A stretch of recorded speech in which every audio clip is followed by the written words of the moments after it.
Well, good evening, racing fans. Welcome to Grand River Raceway for this Monday evening. It's a tad warm, but it is dry, and the track will be fast. Temperature is going to be recorded as 27 degrees Celsius. Time for us to take a look at the changes on this evening's card of racing, and note that in race 1, 2, 3, and 4, there are no changes. No changes, races 1 through 4.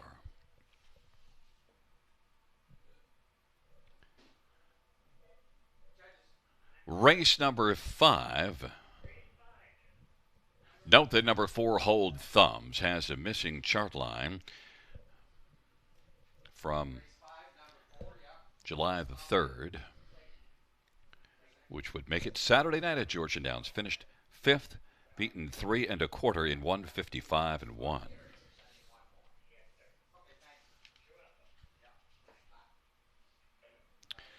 The 6th race, no changes.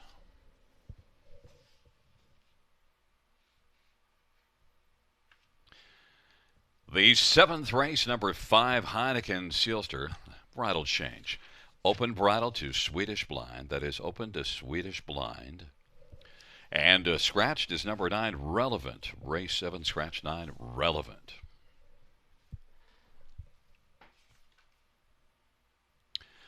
Race number 8, 1, Note to Self, Hanover, the driver to be announced.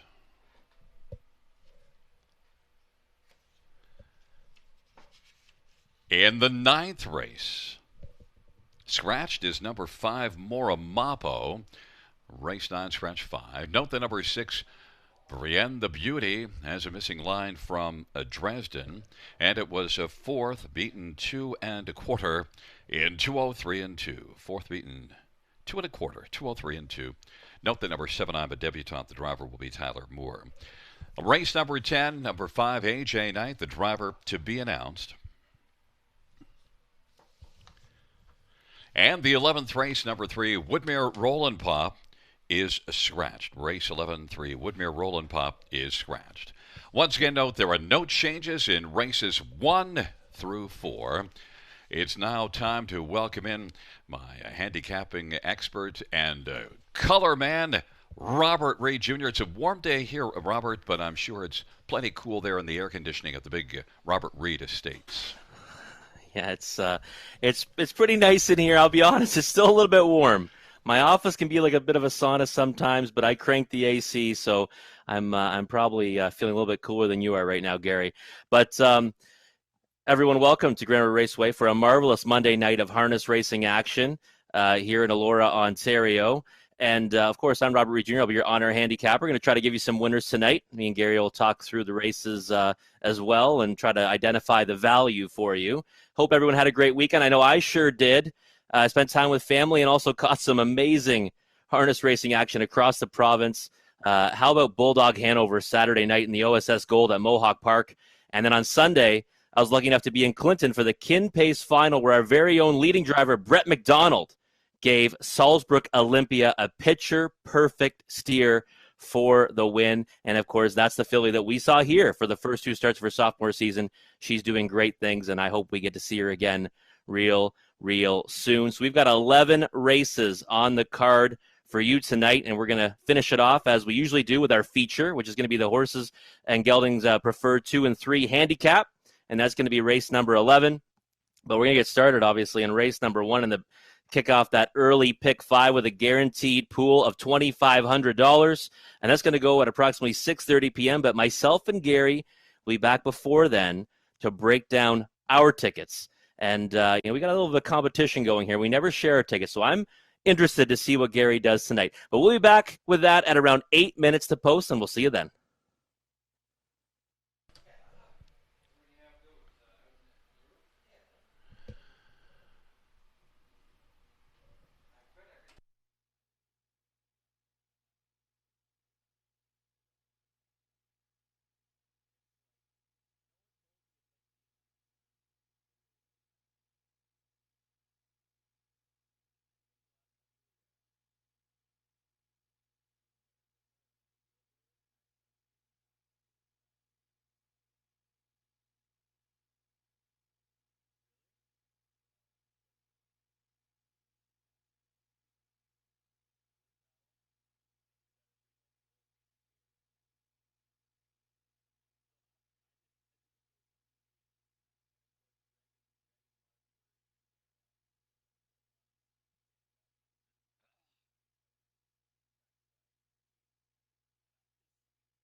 Also, fans, just to note that our track photographer, Tiffany Chantel Photography, is on site every race night and can have wind photos available approximately 10 minutes after each race. She's available at the tarmac photo booth at the west end of the building. Once again, note that track photographer Tiffany Chantel is on site every race night and can have wind photos available approximately 10 minutes after each race. She's available in the tarmac photo booth at the west end of the building.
All right, folks. Well, it's time to take a look at that early pick five wager, which gets started off here in the first race. It's got a guaranteed pool of $2,500. We've seen some great payoffs for this wager throughout the meet. So myself and Gary are going to map out our tickets, and I'm going to go first, as I usually do. And tonight, going to be, well, I guess somewhat economical with my ticket. For 20 cents, it's just going to cost you $6.40. If you want to play it for $1 and be, real risky, that would be $32. But I like in the first leg, I'm going to spread out. I think that this first leg might be one where you might be able to get a price. So I'm going to go 4 deep in this one, and I'm going to use number 1, Sporty, number 2, I'm Diabolical, number 3, Farmer, Who's My Daddy, and number 5, Tandy Girl.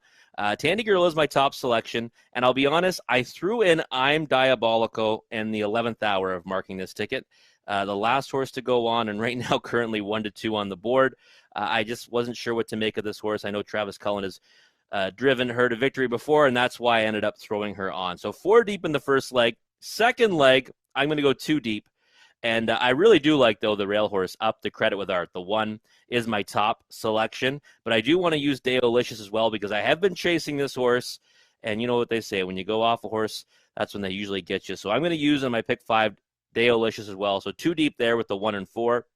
In the third race, well, look at that. I'm using the 1 and 4 again. The 1, Jules Dragon, and my top selection, number 4, Dream Fair Moxie, hoping that he will be the bigger price of those two. And I think, he has a big chance in there. He is my top selection. In race 4, and I'm going to see what Gary does here, but I'm going to key a horse I feel strongly about tonight. And that is number 2, Happy Looker. Got a really rough trip last time, even though on paper it looks like it was a perfect trip. It was not. That's going to be my single. And I think that others might go elsewhere there, even though she is 2-1 on the morning line. And then in the last leg, I'm going to go with number 4, Hold Thumbs, and number 5, Bet the Limit. There it is right there. 20-cent investment will be $6.40. Gary, Guy, what do you have for me? Well, I'm spending a little bit more money than you are. I'm spending $7.20. And in the first race, it's interesting. You took 4 horses. I only took 2, but yet I have one different than you. So I actually have 5 Tandy Girl on top. But I actually took I'm Diabolical. So you have 4 horses. So I have 2 of your 4, but there are a couple in there that if they come in, I'll be out after the first race. The 1 and 3 could knock me out. In the second race, we'll have the same thing. So we both have the 1 and 4, although I took the 4 on top in the race and you have the 1 on top. But we have the same 2 horses. The third race, well, you've got a couple of horses, the 1 and 4, but you know what? I went alone on the 1, Jules Dragon, and you actually have the 4 on top with the 1, so I could get knocked out there if Dream Fair Moxie wins, even if I'm still alive. In race number 4, well, you keyed up Happy Looker. I actually have 3 horses in there. I actually thought that the 2, 4, and 8 all are very close. I can see your line. I kind of thought, I know you love Happy Looker, and I thought you might even do that. But I want to be backed up with Classy Lane Precious and Random Viraggio because tough post, but very capable. And in race number 5, where we differ, is I actually have 6 Lobel Bruiser on top. But I also have 6-4-5, where you have just the 4-5. You have the 4 as your winning horse and the 4-5. So it'll be interesting to see, but there are some differences. In fact, I should mention this, Rob. Throughout the evening, I looked ahead because now I have your picks and we're locked in. I didn't know your picks before I made mine. We have 7 different winners throughout the card, so I'm a little bit afraid now. Well, game on, Gary Guy. And, well, I mean, the good news is we can both win, and I'll say our tickets are similar but different. But let's hope we can somehow both get a win. But at the end of the night, I hope I do stand victorious with my selections. But let's go right to that race 1, folks. We're down to 3 minutes to post here. And in this one, I'm going to go with number 5, Tandy Girl. And she finished 3rd last time. I thought it was a solid effort. She's got post 5 today. Progress with this filly, 7th from the 7-hole in her first start on June the 21st, and then a much better effort last time. I like the way she finished off her mile, and I really think that, she's the one that you'd want to look at here, especially at 4-1, which I do not think will hold. 2-1 in the morning line, 4-1 right now. I don't see that holding up. In for second, I like number 1, Sporty. Had the 2-hole trip last time and then actually pulled up that pocket trip and ended up first over. So she got used, a little harder than maybe she needed to. Ended up finishing fourth, though. It was kind of still a admirable, finishing position for a horse that did kind of go first up and take quite a bit of air. So I think that Sporty is definitely a winning proposition in here, and 5-1 looks like a pretty good price on her as well. Number 3, Farmer Who's My Daddy, coming in from Kawartha Downs. Nice second last time. Another horse is progressing well.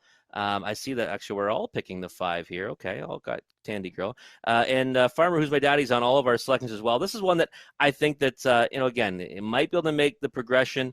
Of course, you get Brett McDonald, our leading driver here, and he's going to be feeling good after winning that Kin Pace final yesterday. I think it's one you need to use, but I do prefer number 5, Tandy Girl, over both those two. And then, I put I'm Diabolical in the 4th spot. And I do respect the fact the last time Travis Cullen drove this horse, she was a winner. However, I just I don't know what to make of a couple of her last starts. So I'm going to go with that one underneath. But my top selection will be number 5, Tandy Girl. And the horses are moving out on the track. But I'll be back in just a few moments to talk about this race more with Gary Guy.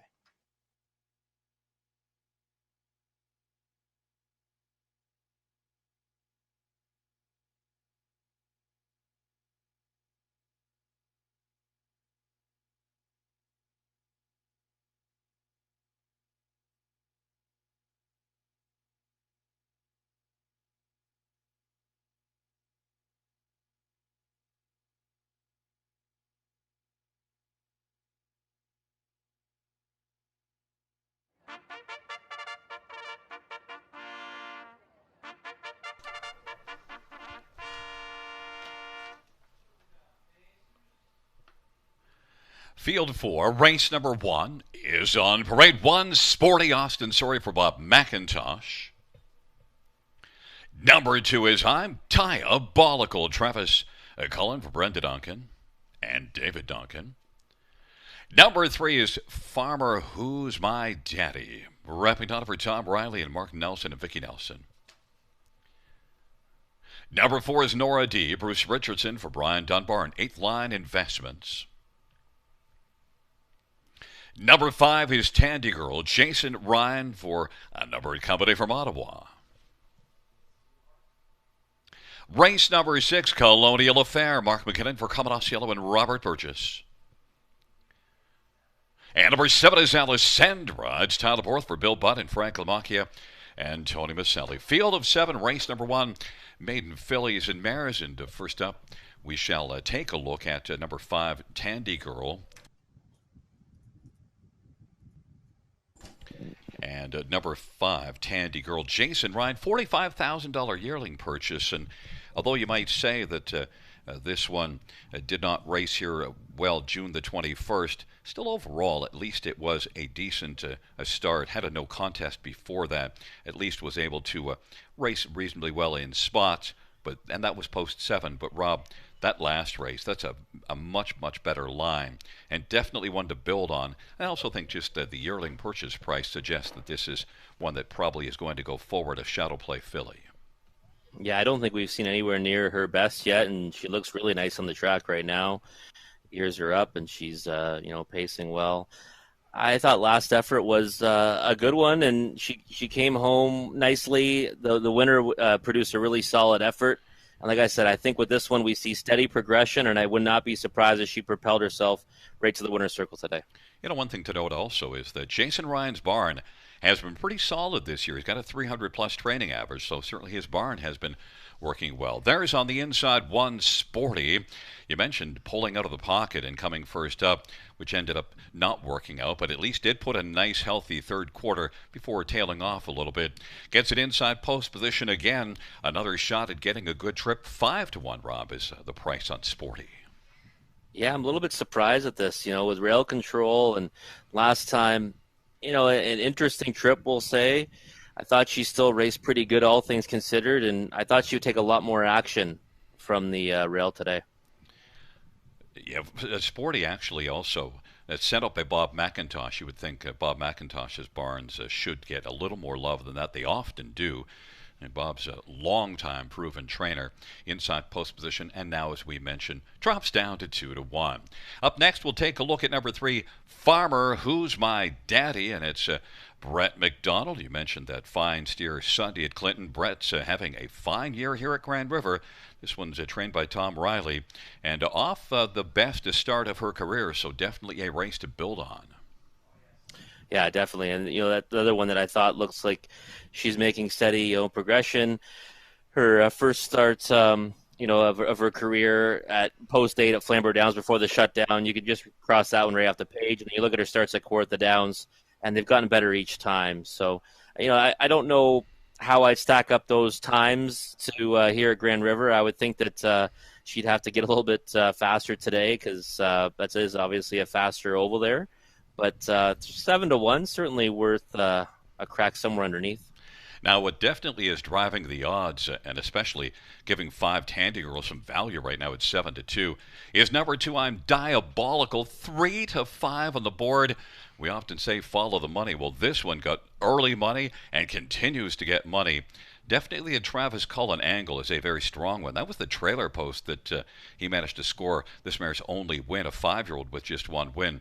Travis Cullen likely to be pretty aggressive this time from post position 2.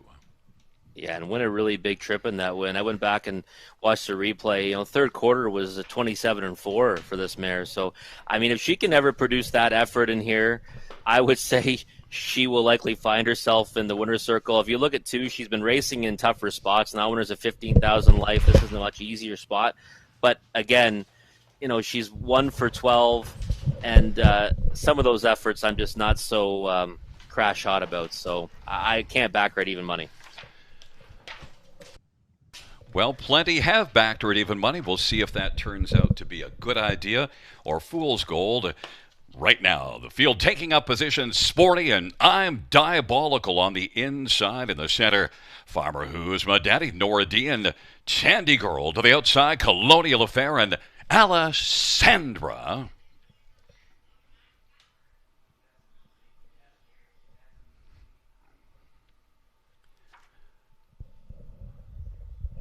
Field for race number 1, gathering speed, and is at the start of the round. I'm Diabolical, and Farmer Who's My Daddy leaving out well, and I'm Sporty as they work on around the turn. Those the first 3, then racing for Tandy Girl. On into the backstretch they go. Then it is back to the trailing 3, Nora D, Colonial Affair, and Alessandra. I'm Diabolical has come on and taken the lead at 2-5 on the board. Leads at a couple of lengths. Racing second is Sporty, and then Farmer Who's My Daddy is third. Then it's about 5 or 6 lengths back to Tandy Girl in fourth, and Nora D. And then it's back further to Colonial Affair and Alessandra. But I'm Diabolical right now is living up to the 2-5 billing. 28 seconds the opening quarter, and Sporty is second. Farmer Who's My Daddy is racing position to third, and Tandy Girl is fourth. Off the turn they come. I'm Diabolical sets a pace coming up to the half with Sporty in the pocket. Farmer Who's My Daddy is racing first up, and Tandy Girl is still on the inside and is fourth. 58-3 is the halftime. Then it is back to Nora D and Colonial Affair and Alessandra. I'm Diabolical as the field works their way into the backstretch. Leads at a couple of lengths. Sporty is second. Farmer Who's My Daddy is flattened out on the outside a bit and scooting up the inside. Tandy Girl, but I'm Diabolical, continues to drive as the heavy favorite and leads it by about a length and 3/4 over Sporty. They march on up to 3/4 off that 58 3/2, 3/4, 127-1, and I'm Diabolical. Sporty's been getting the trip. Racing third, Tandy Girl, with still lots of work to do, is about 4 or 5 off the lead, and then Farmer Who's My Daddy is racing fourth. They're about to turn for home. I'm Diabolical and Sporty. I'm Diabolical on down the stretch drive. Sporty on the outside. I'm Diabolical, though, is dug in gamely and a sharp all the way to the finish. Sporty was second. Then Tandy Girl was a third, and finishing fourth is Nora D. 156-2. Rob, the tote board tried to tell us something, and, well, were we listening?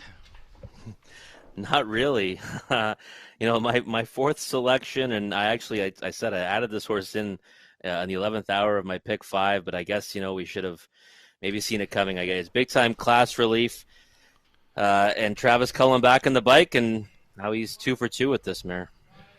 I should tell you that yesterday I had two on top of five, and then I rethought it and thought, well, why don't I just use the two underneath in my pick five and go 5-2? So at least I had this one second. I didn't see this, though. No, I didn't either, and it's a pretty big mile, 56 and 2. I'll be honest, if someone told me going into it that she was going to be 2 to 5, I wouldn't have done it any differently. I would have still went four deep and hoped to get a better price down. But kudos to the connections and Travis Cullen and this mare. That was a big effort. Well, and it wasn't just that she won. She didn't look like one Sporty was going to get close to her down the lane. She still was. Travis Cullen didn't chase her much at all. No, not at all. Sporty, this time stayed in the 2 hole, and I thought she was bravening up, and I said, okay, we might get a 5-1 shot down in this opening leg, but you could see as soon as they came off the turn that this horse, no one was going to touch her tonight. She was tons the best. Tandy Girl, the one that we both used on top, finished third with Nora D finishing fourth. And Tandy Girl just was a little bit further back and had a little too far to come. The front end speed, also a thing to note, really held up well. So it's a 2-1-5-4.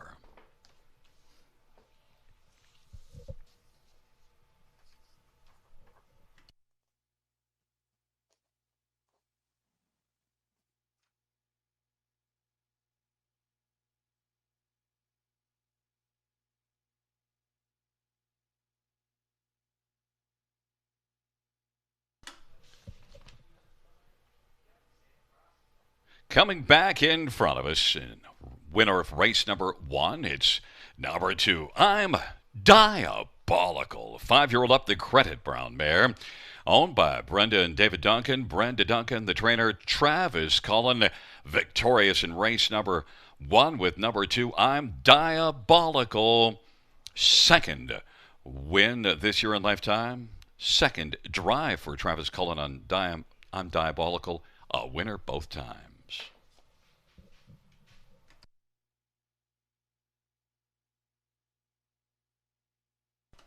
Also, just a note that track photographer Tiffany Chantel is on site every race night and can have win photos available approximately 10 minutes after each race. She's available at the tarmac photo booth, which is at the end of the building facing the paddock.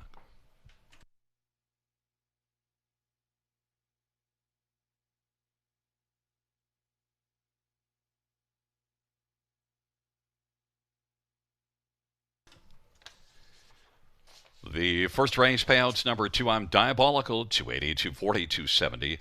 One Sporty, 310 and 310. Five Tandy Girl, 240. $2 exact rate, $80 try, $11.50. $5 super, 73.60.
The first race order of finish from the tops at 2-1, 5, 4, 3, 7, 6.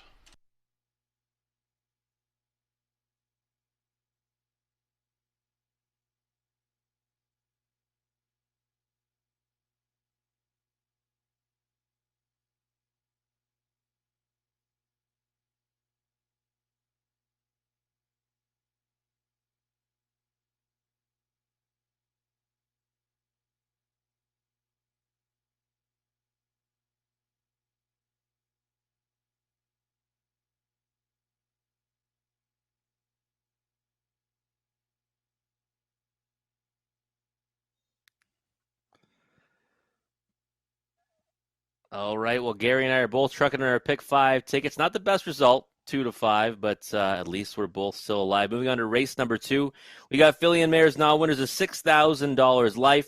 I'm going to go right back to a horse that I thought raced fantastic last time, and that's number 1, Up the Credit with Art. It was her first start for trainer Billy Budd, and I think she's going to build off that effort and come right back with another strong one in her second start off the layoff and for the new barn of Billy Budd. Now this one has missed a week, which is a bit of a concern for me. But at the same time, I thought that last effort was truly remarkable, and now she's got rail control.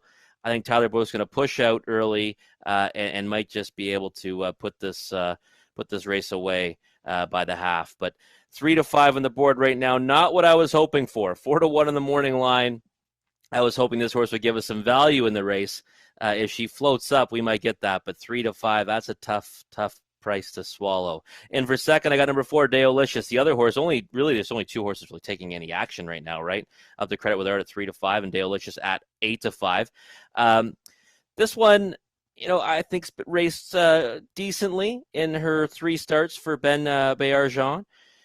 2 seconds in that time and a 4th place finish that she got a pretty difficult trip in. Last time got caught on the front end by She's a Butte Clark, which I thought was a pretty nice winning effort from that one.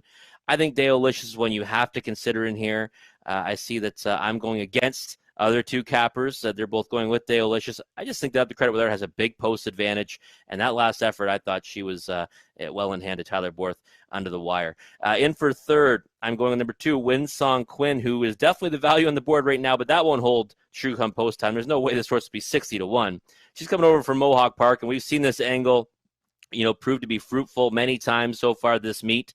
This will mark her 3rd start back since the shutdown and only her 4th start of the season after missing last year. So this might be, her best effort yet. And she faces much easier competition and she gets a nice post to work from. So I think you need to consider this one, Winsong Quinn, and 60-1. Well, it won't hold up. I think she'll be more like 5 or 6-1 at best come post time. And then in for 4th, I think you might want to look for a price with number 3, Bachnisba. This one here, no chance last time from post 7, got away 8th, finished 7th. Start before that, no chance at Georgian Downs from post 9, finished 8th. To go back to her 3rd line down, she was a winner at Flamborough Downs in a similar class. So I don't know. This might be one you want to keep an eye on and keep an eye on the price because 9-1 might be where you want to land if she goes off at a bigger number than that. Definitely one you want to use underneath because from post 3 tonight, she might be a much bigger force. But for me, it's going to be number 1, Up the Credit with Art on top. 6-5, the price is getting a little bit better. Number 4, Deolicious for second. Number 3, Winsong Quinn for third. And then Bachnisba, number 3, for a price play underneath, currently 10-1. Horses are moving out on the track for the post parade. I'll be back in just a moment to talk about it more with Gary Guy.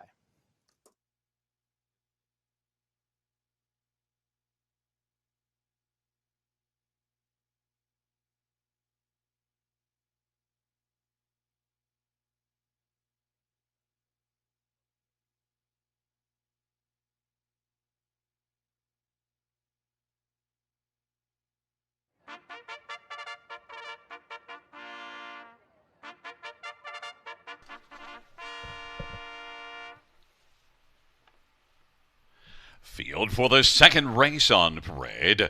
Number 1 is Up the Credit with Art, Tyler Borth for Bill Budd and Jim Wilson. Number 2, Winsong Quinn, Jay Harris for Charlebois Christoforou. Number 3, Bachnisba, Mark McKinnon for Camanacillo and Dinarban Stables. Number 4, Deolicious, Nick Stewart for Benoit by Edo Shaw and Tom Rankin and Elizabeth Rankin. Number 5, Sheila's Brush, Ken Oliver for Milton Young. Number 6, In This Together, Travis Henry for Anita Willette, Luke Willette, and Gilles Lechance. Number 7, Smile, It's Friday, Brent Donna for Paul Cameron and M&S Racing and William McKay and David Serwanek. And the brand is Remnants Road, Dean Wall for Wall Time Stables. Well, it's a field of 8 for the second race, and fillies and mares of maidens will get a look at this field, and there is Rob's top pick. Number 1, Up the Credit with Art. Now, this is one making a second start off the layoff. Right now, the fans have kind of tabbed this as a 2-horse race between the 1 and the 4, and they've sided with the 1. Of course, the post position, a front-end win last him out for Billy Budd. Up the Credit with Art. How do you think she is looking on the track right now? She looks good right now. Another angle, too, Gary, is there's only 2 horses in here that have ever tasted victory before, and she's one of them, and she just did it recently. And that's usually an angle that I'm happy to go along with, and this is more like it now. I was hoping for a bigger price than number 4, Deolicious, 2-1 on the board now. I think people might look at the time and underestimate how good this one was last time. Well, that is probably part of what got me on number 4, Deolicious, but there's also another part to it, and that is that this is one now making a 4th start off the layoff. So the qualifier June 7th and then races every 7 days, including right up to today. So I thought maybe she just might have the fitness edge. Both race out of top barns. Bill Budd and Benoit Bayarja are both longtime successful trainers. Deolicious, it'll be interesting to see how the early speed stacks up. Went to the front from post 6, but you got to think 1 Up the Credit with Art will be pretty determined to get to the lead. Yeah, I would think so. I don't see Tyler Borth giving up too many positions from the pole position tonight, and that should be the lineup, but, should be, because the 2 inside of Deolicious might be a little more interested to get towards the lead tonight. Number 2, Winsong Quinn is one of those 2 and comes in from Woodbine. Now, took a lot of time off, took all of 2020 off, and Winsong Quinn now makes a 4-start. The venue change does show some nice flashes of speed. Yeah, we've seen this angle work a lot so far this meet, that looks like just kind of some ho-hum lines where horses finishes, pretty far back, but they're going in against, tougher horses and going, quicker miles, granted it being over the bigger surface. Post 2 tonight for Winsong Quinn. I thought this horse would take more money. 5-1, I guess, is about where it should be. But I certainly think this is one you need to use underneath that at worst. Now, if you remember last week, number 3, Bachnisba, I actually took this one as my second choice. I had the 1 and the 7. The 1 managed to win, so I got to stay alive in the pick 5 because it was the second race last week, second again this week. And maybe I faulted Bachnisba too much, considering this one did come home in 58-1, just relaxed from a tough post position early. Bachnisba is one that's 10-1 on the board. That could be a nice little value play. Yeah, and when I was doing my picks tonight, Gary, it was echoing in my head that you liked this one last time. And I watched the replays a few times on this one and had to get the pronunciation of her name right. But I like the way that she kind of finished off her miles, and this is a much different situation now. Post 3 versus post 7 here and post 9 at Georgian. That's night and day. And we might see a much more interested effort from this filly tonight if she gets away close and put into play early. 10-1, I think, is a real nice price. Now, if there's one that takes down the 1 or 4, you've kind of thought number 2, Winsong Quinn, but I'll actually tell you, I think it might be number 6, In This Together, my third choice after those top 2. Anita Willette's barn has been pretty solid, and this one raced here from the trailer post and scored a nice third in 58-3, then went to second and 3/5 faster next time out. I thought maybe In This Together from post 6 could be the one if one's going to get even in between the 1 and 4 to split it up for an exactor ticket, because I love to split the top 2. So that's In This Together and Travis Henry. Yeah, I love the connections for sure. I just was a little bit disappointed in her effort last time. I was surprised she didn't get away better, and then she kind of didn't really give too much first over. It was a tough trip, but I wasn't too thrilled by that performance, and that's why I left her in my top 4 today. Well, we'll see if she is the one that possibly splits the top two. Maybe the top two aren't even in the top two, and we have a bit of a price play. It'll be all found out shortly because the field for the second is moving in.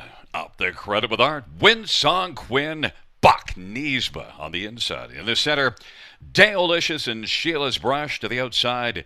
In this together, Smile. It's Friday. No, it's not. And Reminisce Road. Field of 8, race number 2.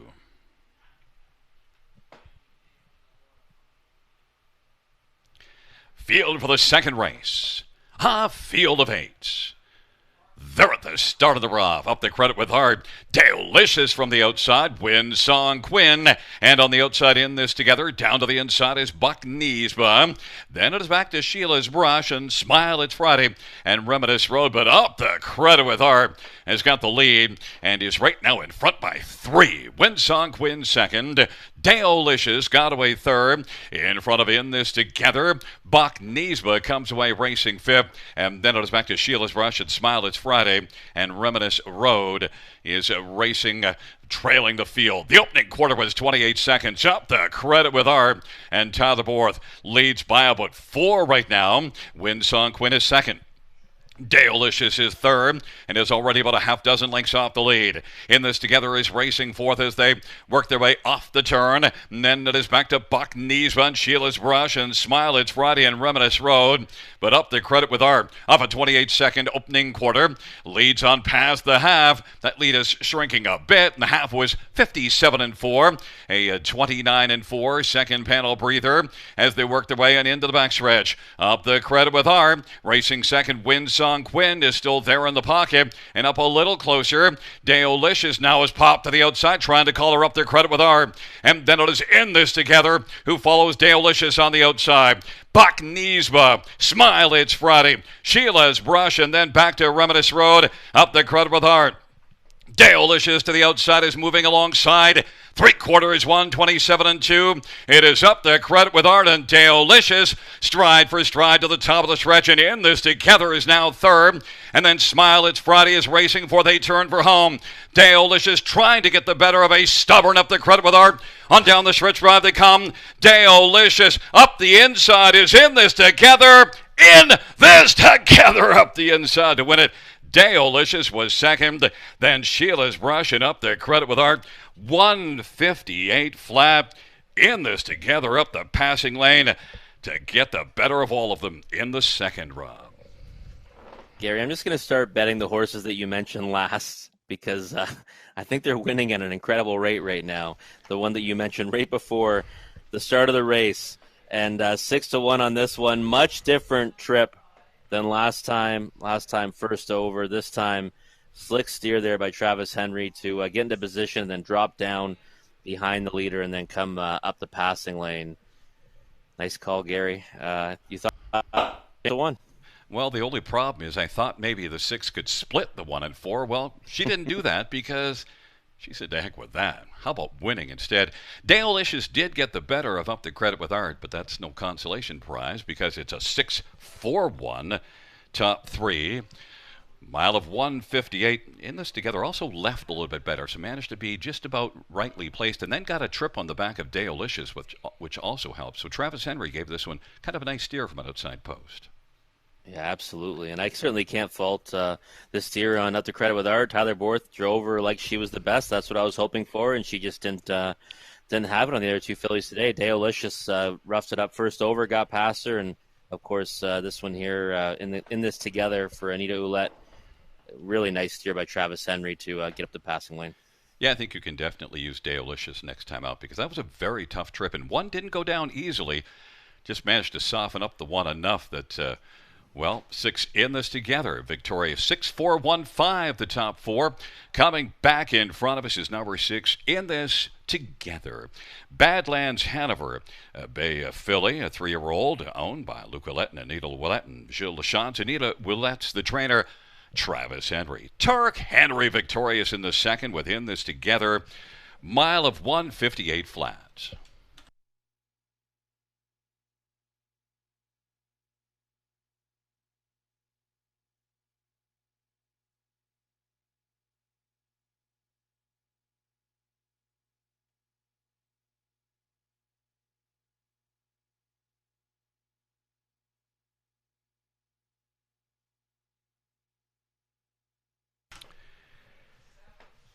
The second race payouts, number 6 in this together, 1450, 570, 310 for Delicious, 310, 220, up the credit with our 220.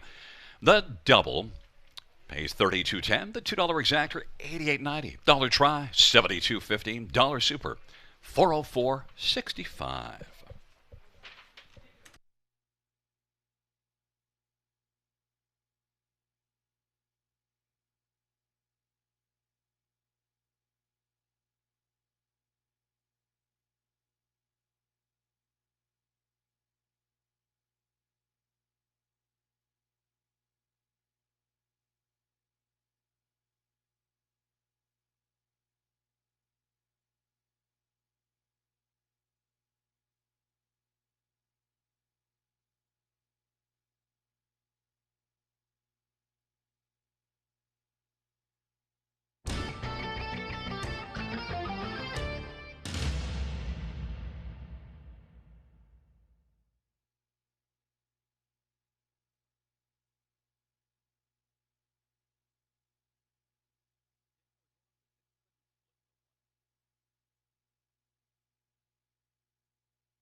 The second race order finish from the top 387 24156. That's 387 24156.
All right, well, it's time to take a look at race number 3. We've got non-winners of 2,000, last 3 for horses and geldings. And in this one here, I'm going to go to a horse that I haven't been on in a little while, but I think this horse is trending in the right direction. That's number 4, Dream Fair Moxie. I backed this horse in his first start back off the layoff here on June the 14th, and he got a much tougher trip than the line shows. He went off as the big favorite that day in this class. He got backed up by a tiring rival and then ended up finishing a closing third on the end of it. Since then, he's had a race against much tougher, had a tough post 2 back, and I think that tonight might be the night for this one, post 4, and I think Dream Fair Moxie might be sitting on a pretty good effort, and I think he might have found the right group to do it against. 4 to 5 on the board. I was hoping we'd get the better price of the two that are going to take all the money here. But right now, number 1, my second choice, Jules Dragon, is actually the bigger price at 8 to 5. And this one certainly is logical in here because last time with Georgian Downs went a long way in the front end from post 8, ended up finishing third with broken equipment. And now you get rail control here for Jody Cullen and Travis Cullen. I think that they're going to be looking to move off the gate well early and try to maybe do a front end score here. And 2 starts before that were both at Mohawk Park. So listen, Jules Dragon is certainly a logical winner here and might be the one to beat, but I'm certainly going to try to do it with number 4, Dream Fair Moxie. And then for the third spot, Cheapskate Hanover, number 2. Well, this horse I think might be coming into a better effort as well. Last 2 were at Mohawk Park. In the bottom condition. Last time started off 9th, closed up to be 5th. And I think that today, looking at a finish underneath is probably the most likely scenario for this one. Maybe a second or third or fourth place finish, inside post to work from. And then in for 4th, number 5, Wilson Wall. Last time got away 7th and did make a decent move to end up finishing 5th. Came home in 57 and 4, and that was the first start back since the shutdown. So, second start back, horse should be a lot more fit, and 25 to 1 as a play underneath in the trifecta or super is probably not the worst idea in the world on Wilson Wall. Now 12 to 1, but either way, I think this is one you might want to throw in the bottom end of your exotics for sure. But for me, it's Dream Fair Moxie. I really like the effort on June 14th in this class. Now this gelding gets back in here. I really think that he might actually assert himself as the one to beat. But number 1, Jules Dragon, it might be a tough out here. It might be a tough one to get by. But I certainly think those two kind of stand out. And then number 2, Cheapskate Hanover, and number 5, Wilson Wall. But that's the way I see it. We'll come back with Gary Guy and get some insights from him and watch the horses after they come onto the track.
Field 4, race number 3 on parade 1. Jules Dragon, Travis Cullen for Jody Cullen and Paul Sanders.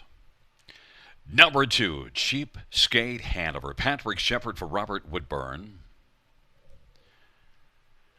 Number 3 is Come On and Get Some, Dave Duncan for Brenda Duncan. Number 4, Dreamfare Moxie, Jay Harris for Bobby Joe Weinhold Harris and John Lamers. Number 5, Wilson Wall, Bruce Richardson for Dean Wall and Keith Wilson. And number 6 is Hidden Potential, Tyler Borth for John Pentland and VMB Stables. Well, fans, it's a field of 6 for race number 3, and right away we'll take a look at Rob's top pick. Note this is the start of the win for. And Rob, one thing to note, Dreamfare Moxie, that mile of 49 and 3 last year, that wasn't just barely hanging on in 49 and 3. Won by 7 lengths that day in 49 and 3. So it was pretty impressive. Got away fourth and then cleared to the front just past the half. Came first up and cleared and got away on them. Another thing to note, Jay Harris was driving that one. And right now, this horse looks fired up on the track. Wow, Dreamfare Moxie looking good out there. Hopefully, look like that in the race because wow, it definitely looks fired up right now. And you know what? I like the way this horse has been racing. 3 starts back, Gary.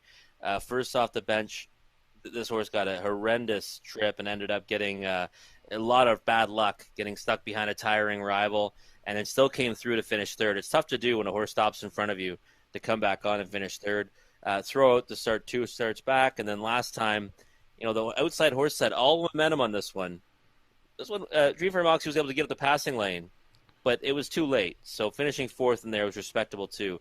I don't know. I think 3-1 versus 4-5. I'm definitely going to be on Dreamfare Moxie. Also, one thing to note: one of those 3 wins last year in 27 starts, 2 were at Woodbine. One was here, front end win in 55 and 2 with Travis Cullen driving. Now Travis is on one that's trained by Jody Cullen. There's Jules Dragon. You know, we saw Dreamfare Moxie score down seriously, but I'll tell you that 26 and 4 opening quarter at Georgian Downs last time out. I don't know if Dreamfare Moxie is going to get by Jules Dragon with post 1. The way that one looked serious leaving. Yeah, it might be a tough task off the gate, that's for sure. This horse can leave like a rocket when he wants to, and you know tonight from the pole position you certainly expect that. Looks good on the track as well, but if he does leave hard, maybe it opens up a big enough spot in the 2-hole for Dreamfare Moxie to drop in. I think those 2 horses are certainly the 2 standouts. Strange, the other time you see this one leaving in 26 and 4 was also from an outside post 7 at Woodbine. Get the outside and leaves harder than the inside. Jules Dragon, I love the connections as well. Jody Cullen's barn has been really good. Even money, there's certainly no value there, but Jules Dragon is coming in off of a very sharp effort, 55 and 3, and was in 52 and 3, only 3 races back, June the 15th at Mohawk. There's a look at number 5, Wilson Wall, and Wilson Wall, 55 and 4 mile here last about. Look, it was 45-1 in that one. You're not getting close to that now, 13-1. But it definitely at least finished up reasonably well. It had some dig at the end of the mile. Yeah, the big thing for me with this one is second start back off the layoff, right? So you usually can't really expect too much, especially without a qualifier. And last time, finishing 5th, like I said, a respectable kind of finish, respectable back half. Maybe one you want to use today underneath. I don't think that there's going to be any, chance of maybe beating their top 2 selections, but I think Wilson Wall can land underneath. Also should note that last year this one was pretty consistent in getting into the top 3, 15 out of 26. That's a solid number for Wilson Wall. Another one to take a look at, number 2, Cheapskate Hanover. Patrick Shepard's driving his own in here, and this one put in a good solid back half, 54 and 2 mile at Mohawk last race. You don't see quite the form the last couple, but it's a venue change could certainly help onto Cheapskate Hanover. Yeah, for sure. I mean, that's the bottom condition over at Mohawk Park, and I'd say maybe, it depends on who's in there, but usually might be a little bit tougher than this class here. I think this horse has a chance, I would say more of an outside chance than 3-1 to beat the 1 of the 4. But I certainly think this one should hit the ticket. I just would probably opt to go with Dreamfare Moxie at 7-2 now over that one. The fans are heavily on one Jules Dragon to the tune of 6-5. It could be very interesting early with Dreamfare Moxie. Right now 7-2 on the board, and number 2 Cheapskate Hanover is a very close third choice now, 4-1, getting quite a bit of love on the board. Field of 6 is just about to be in behind the starting gate. The third race on a Monday night at the river.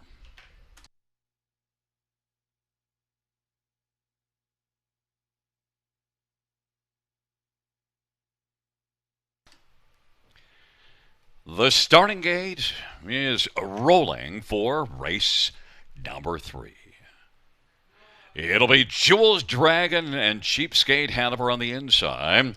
In the center, come on and get some, and Dream Fair Moxie on the outside. Wilson Wall and Hidden Potential. Field of 6. The third dash on a Monday night at Grand River Raceway. Field for the third has reached the top of the stretch. Here they come.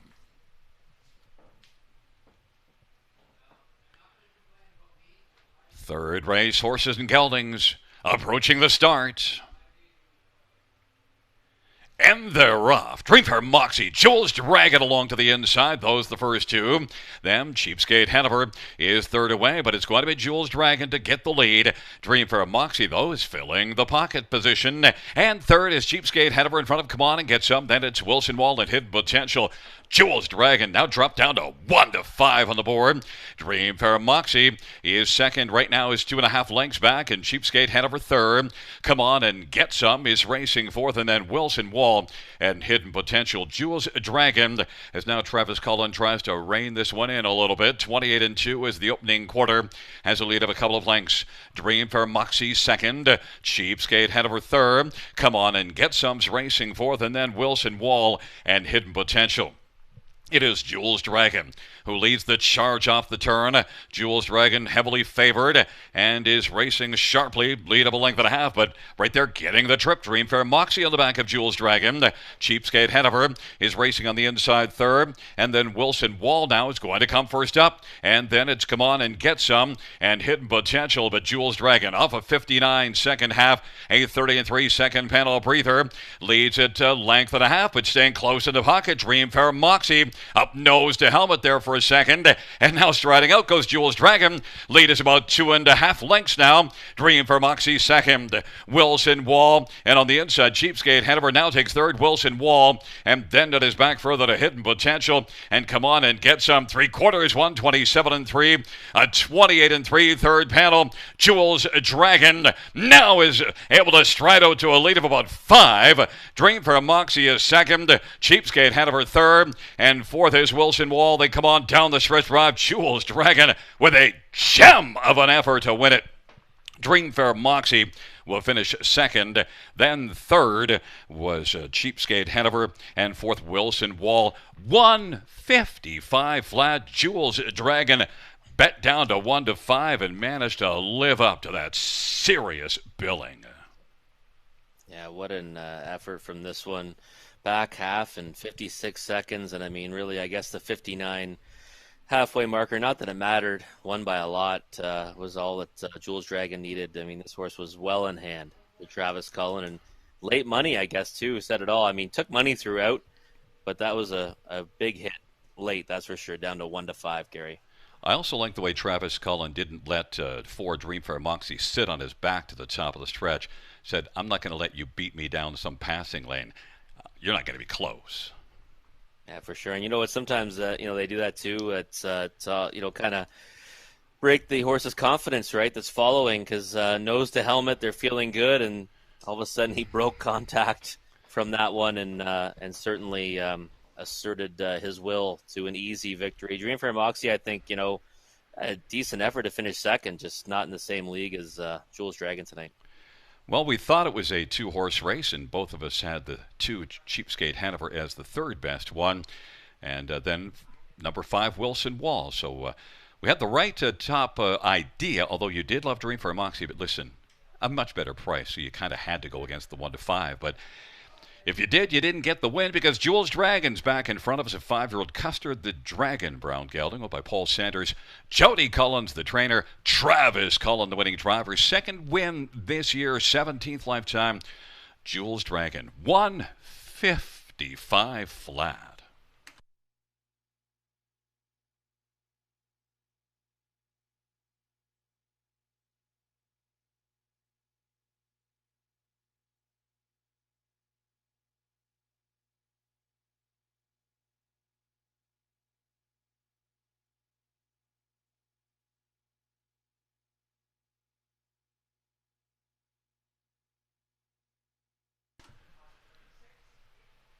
The third, getting ahead of myself again.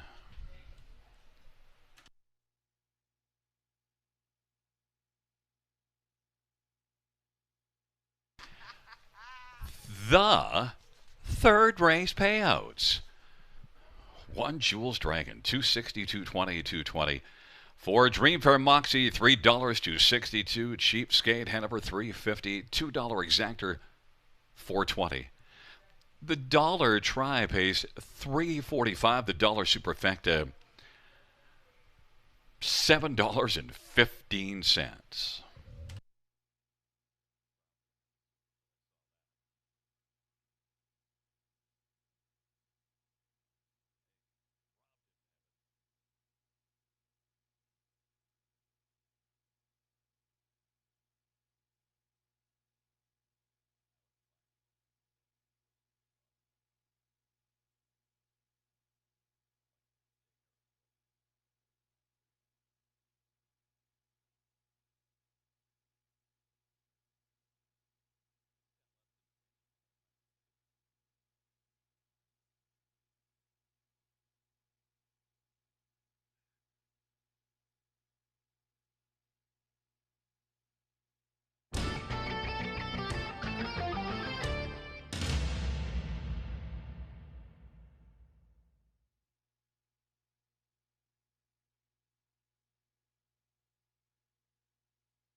The third race order of finish from the top. 136245. That's 136245.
All right. Well, I've been kind of guessing wrong so far tonight, trying to beat a couple favorites. It didn't work out. In the other race, I had the favorite, and unfortunately, she wasn't able to go all the way in the front end too. So we're going to try to right the ship here in race number 4. We got filly and mares, non-winners of 50,000 life. And I'm going to go back to a horse that I liked last time, and that's number 2, Happy Looker. I thought that it was a rock solid effort for this mare. I think her last 3 actually were all fantastic efforts. She was a winner here on June the 14th in her first start for trainer Mark Winnicott.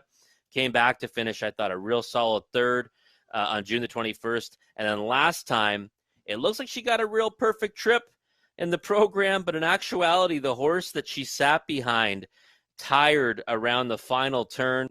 Everyone else got Randa Miraggio actually cleared that one, relegated this one to the 3-hole, and she got put into a kind of a bad spot where she then had to really rally in the stretch to finish second. So it looks like she had a perfect trip and just ended up finishing second. That's not the case, folks. This one got a much worse trip than the program shows, and I think that she might even been able to challenge that winner with a better trip that night, and that's why I'm siding with her tonight. 5-2 on the board right now. I'm happy with that price. 5-2 is one I'd gladly take on number 2, Happy Looker. And for second, number 4, Classy Lane Precious. Similar kind of theory. Last time, really rough trip. Post 8, no chance. Got away 7th. Overland for much of the mile and finished a really nice closing 3rd. Finished 3rd under the wire, and we actually kind of noted this horse as one to watch for next week if she drew inside. Well, she's got the 4-hole. Much better post than post 8, that's for sure. 9-5 on the board.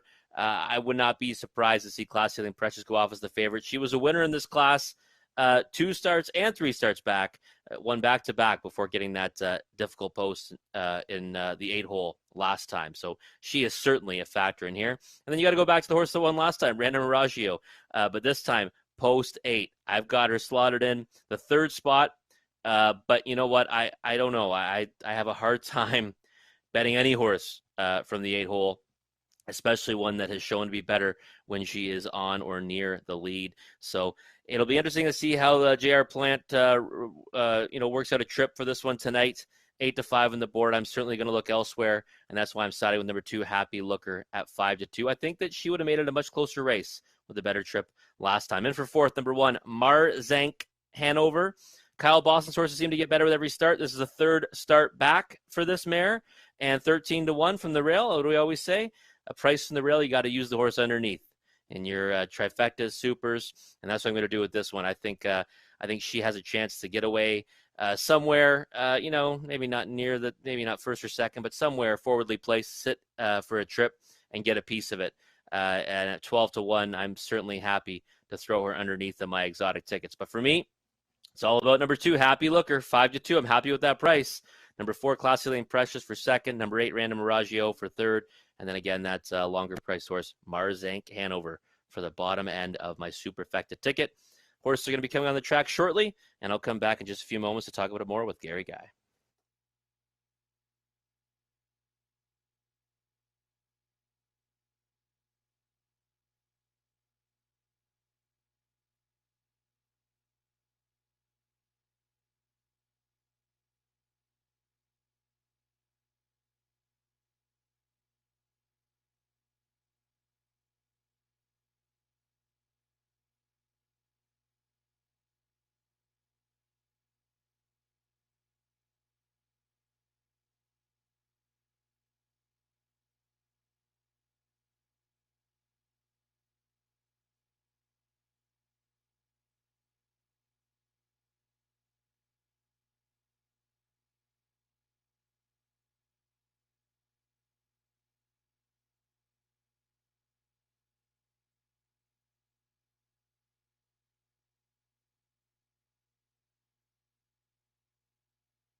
Field for the 4th race on parade.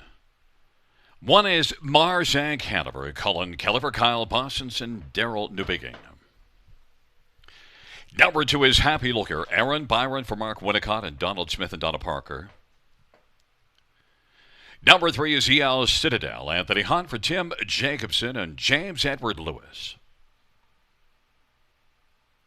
Number 4 is Classy Lane Precious. Jay Harris for Emma Christoforou and High Stakes Incorporated and Rocky and Tony Tangretta. Number 5, Sugar Shadow, Bruce Richardson for Cassidy Schneider and Colonel Schneider. Number 6, Stricanza, Travis Henry for Pam Forkey and Dr. Steve Taylor. Number 7, Emblenet, Bo Brown, drives and trains and is the lessee. And the parade, Random Aragio, J.R. Plot for John Kennedy and Valerie Phillips. Field of 8, race number 4.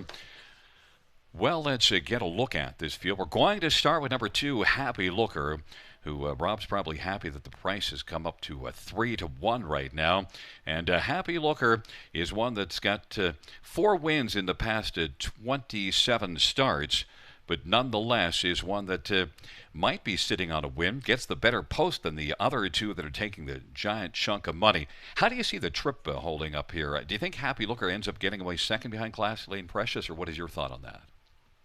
I certainly hope so, Gary. I would hope that getting away second, pushing out, and this time hopefully sitting behind one that can withstand a first over move and then have that position turning for home. Last time, the trip just didn't work out. I mean, it was a perfect trip scenario until the leader couldn't hold off Random Aragio in the first over position and really ended up tiring in this one's face. So I think that the line is really deceiving and might be why we're getting 3-1 right now. Now, we mentioned getting a good pocket trip. It would be behind 4 Classy Lane Precious if things unfold the way you would assume it would. Left in 27-1 from post 1 June 21st, and also in 27-3 the start before that. Plenty of gate speed. Classy Lane Precious, you mentioned, finished well. Post position 8. Classy Lane Precious is now 4-1. The odds have flipped around. Now, I have Classy Lane Precious on top, and you have this one for second. Just a final thought with Classy Lane Precious right there on the track now. Well, we said it last week, right? We said you got to come back to this one because, dominant for 2 efforts in here.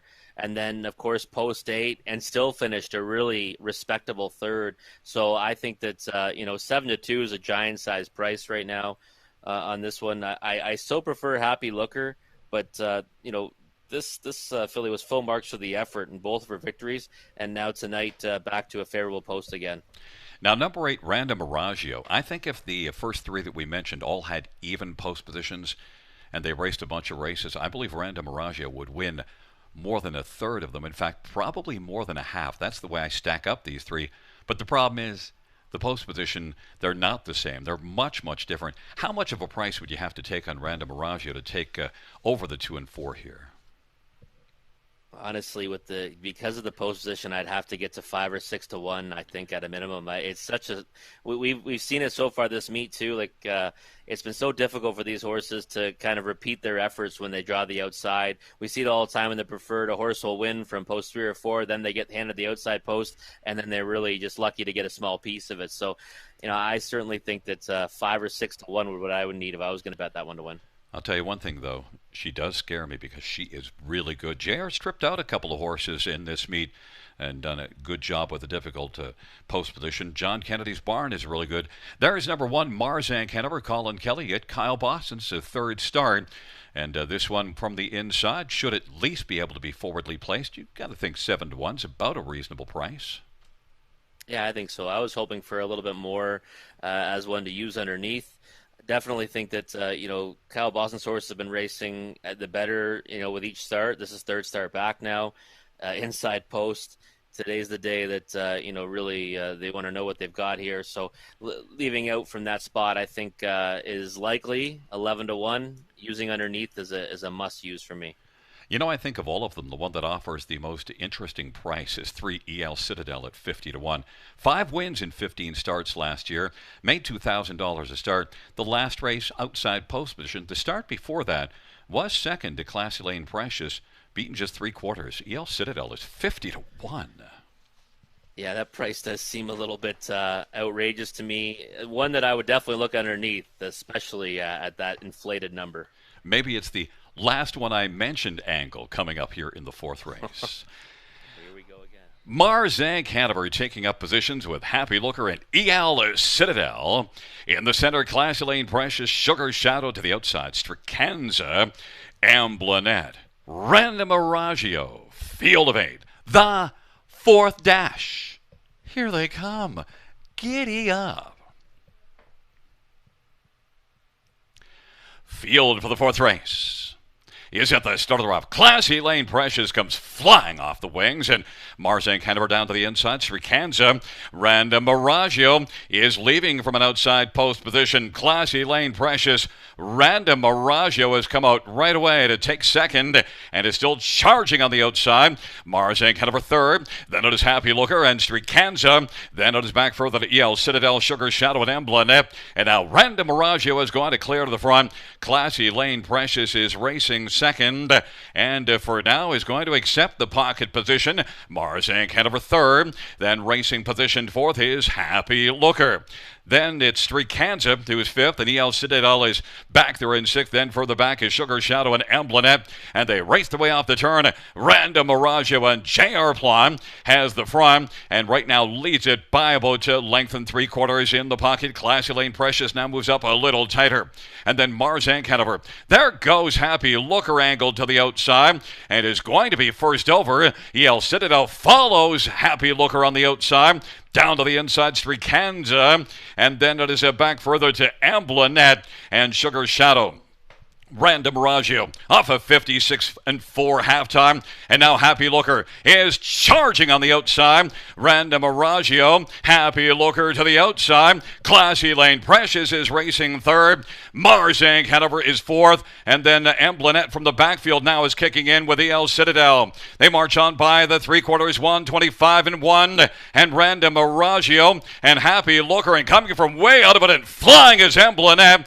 And then Classy Lane Precious on the inside. It is Happy Looker and Random Miragio. Look for Emblanet wailed wide. Emblanet is charging on the outside and up the inside. Classy Lane Precious, and Emblanet.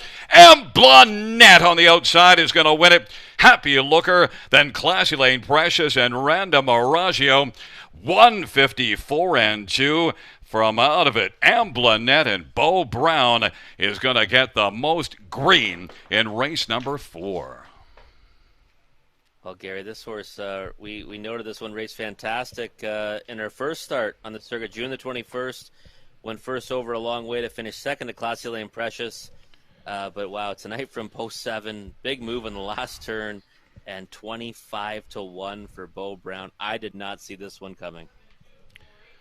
Well, definitely had a long way to come, but you could see this one flying toward three quarters. About halfway around the final turn, I actually thought that Emblanet was going to win, and I was really perked up to watch this one flying. Number 2, Happy Looker, did eventually get the better of Classy Lane Precious. I'll tell you what really changed the race was number 8, Random Miragio, going to the front from post position 8. May have softened things up for a very game Emblanet. Yeah, for sure. And, I can't be upset with my mare's performance there. Happy Looker, first over a long way against a real dead game, Random Miragio, and just, had to end up settling for second. Solid first over try. If you think you've bet the right horse and you're on the best horse, you don't mind a first over trip. Just couldn't hold this one off. It was flying late. And really, it kind of fell the exact way we thought it would with the horse underneath. We just didn't see Emblanet coming around them in the stretch. You also have to give Bo Brown credit. He moved this one at the right time so that all that late pace wasn't squandered by not moving early enough. Yeah, for sure. No, definitely timed the move to perfection, and 154 and 2. Nice effort from Emblanet. Well, we didn't like the 8 because of the post position, but yet post position 7 gets the job done. Back in front of us is number 7, Emblanet, a 4-year-old pet Rock Bay mare, leased and trained by Bo Brown. Bo Brown with an outstanding steer with Emblanet, who was flying at the finish to score a 4th win on the year and 9th lifetime for Emblanet. 154 and 2.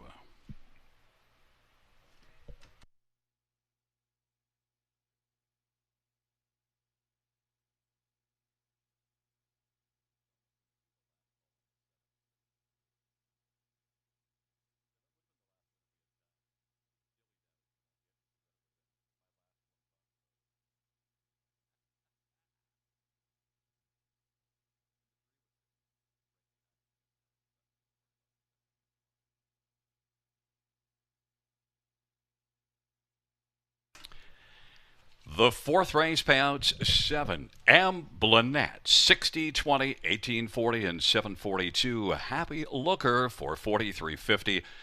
4. Classy Lane Precious 320, $2 exactor 227.70. Dollar Try $474. Dollar Super 1310.05.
The fourth race order finish from the top 526 37814. That's 526 37814.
All right. Well, we're going to take a look at race 5 now. But first, how about these pick 5 payouts? If you're still alive, good luck. The lowest ones for 20 cents are $943, and the highest are $1,415. So those low payouts on the 1, 4, and 5, but incredible payouts all around. And that's why it pays to play this guaranteed pick 5 here at Grand River Raceway. This is now the start of the pick 3. All you have to do is pick 3 winners in a row. I'd like to pick 1 winner tonight. I'm 0 for 4 so far. So let's try to get on the board in here. And I am going to go with number 4, Hold Thumbs, in this, claiming $15,000 for non-winners of $37,500 life. And well, this horse comes into this race off just 1 day's rest, racing at Georgian Downs on July the 3rd. And that condition claimer, folks, it looks like it's the same class, but it's not, because it's a 15,000 condition claimer. But in that one there, it's for non-winners of 65,000 life. And this is only for non-winners of 37,500 life. So when you think about it, it is a pretty big drop in class for number 4, Hold Thumbs, but only 1 day's rest. That effort was not a bad one, though. He got stuck first over at Georgian that day, ended up, fading to finish. Where did he finish? He finished 5th, beaten 3 1/4 length, but it was a very difficult trip. And the start before that finished a respectable 3rd in that class. So I think this is one you definitely have to look to, getting tagged and now facing easier here at Grand River Raceway. J.R. Plant, the horse, is claimed as well. So this is one you definitely have to consider. And 2-1 to me looks like a pretty decent number on number 4, Hold Thumbs. In for second for me, number 5, Bet the Limit. Like this one's last effort in this class, closed well from out of it. Came last quarter at 28-1, finished 3rd, beaten only 2 lengths to Kev Marvelous. And I like the way that this one was pacing at the wire. Just wondering what the trip scenario might be tonight. Got away 7th from the 6-hole last time, 5-hole tonight. Was able to get away 2nd off the gate from the rail 2 starts back, but we'll have to see what the trip scenario is going to be on this one. 4-5 to me is too short of a price on number 5, Bet the Limit. And then Lobel Bruiser, one that I love, 2 starts back, and was a big-time winner by 3 1/4 length under the wire in this class. But that was from post 2. And, now this is from post 6, so it might be a little more difficult. Last time got a real difficult journey at Georgian Downs in a tougher class, a straight non-winners of 3. So this one certainly has a reason to race better tonight. I see Gary's going to this one on top, and 9-1 on Lobel Bruiser is probably right now the value on the board. But for me, I'm going to stick with number 4, Hold Thumbs. And then in for 4th, number 1, Our Thinking Monster. Well, Rail Control hasn't raced, though, since April the 1st. Was doing, okay in similar classes. Did qualify, decent enough over Sarnia. And again, that pole position, Travis Henry might be able to get, a piece of it here. I would say a lesser share, though, for Our Thinking Monster, currently 10-1 on the board. But for me, it's all about number 4, Hold Thumbs. Hopefully it'll get me on the board tonight. Underneath that one, Bet the Limit, and Lobel Bruiser, and then the 1, Our Thinking Monster. But we'll talk about it further with Gary Guy after the post parade.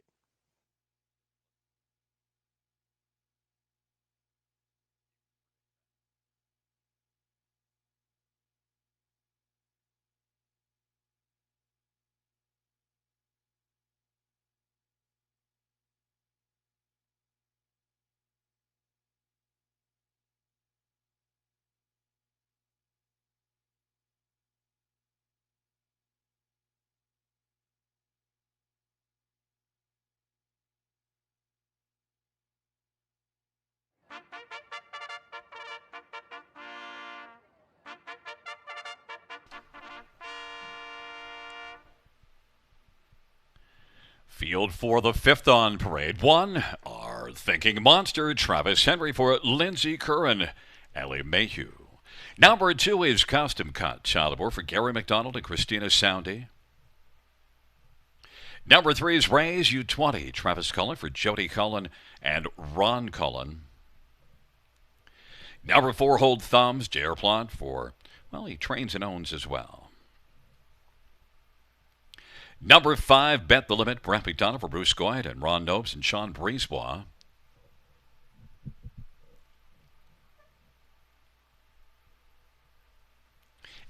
Number 6, Lobel Bruiser, Colin Kelly for Vern Cochran and Leonard Van Veen. Field of 6 for race number 5. And, well, Rob, 8-1 on number 6, Lobel Bruiser. But first up, we're going to take a look at number 4, Hold Thumbs. That is your top pick right now. 7-5 on the board. You mentioned that trip just a couple days ago on Saturday. I'm also not afraid to take one that's raced 2 days ago. We've seen that angle here, I think, once earlier this year, and it panned out well for a win. Hold Thumbs and J.R. Plot. He is absolutely on fire right now. Yeah, and this one looks good on the track. And, there's no tomorrow for this horse, right? So I think we're going to see this horse driven aggressively, and that's a much tougher class. And on paper, it doesn't look that way, right? It's 15,000 claiming condition, but the lifetime earnings is almost double this one. So the competition that this one was facing was much tougher. This one can also get off the gate pretty well. You see the 27-2 Georgian Downs got away third there, but also here in 27-3 to get a pocket trip June the 18th. I expect Hold Thumbs not to have such a difficult trip here. More likely to be a little more forwardly placed. Gets to start inside of the next 2 that I think should take the most money. Hold Thumbs and J.R. Plot. He's really been on fire. Number 5, Bet the Limit and Brett McDonald. 6 out of 8 in the top 3 on the year. Did a nice job from off the pace, but also was able to leave here 2 races ago, so has flashed versatility. And Brett seems to have the patience for a horse if he's going to race from off the pace, but he can also get one off the wings as well. Bet the Limit's 4-5, Rob. Yeah, and we saw that yesterday in the Kin Pace final. A horse that usually goes to the front, raced from off the pace, second over to get the job done, Salzburg Olympia. And Bet the Limit, it's 4-5. I didn't see this horse taking this kind of support, I'll be honest, Gary. I like this horse. I like the way that he finished his mile last time. But I don't know. I think that I would tread carefully at 4-5. I'll tell you what my angle was in taking number 6 on top, and it's simple for me. I actually thought the 4 and 5 would be getting the most of the action, and that's how it's going down. And I thought that the gap between those 2 and Lobel Bruiser was very narrow, and I was willing to take the price difference, and that's the way it's panning out. Now we'll see if I can actually get the 6 home in front. I thought also that sloppy track last time out, and worked pretty darn hard. Some people might fault this one for finishing way back.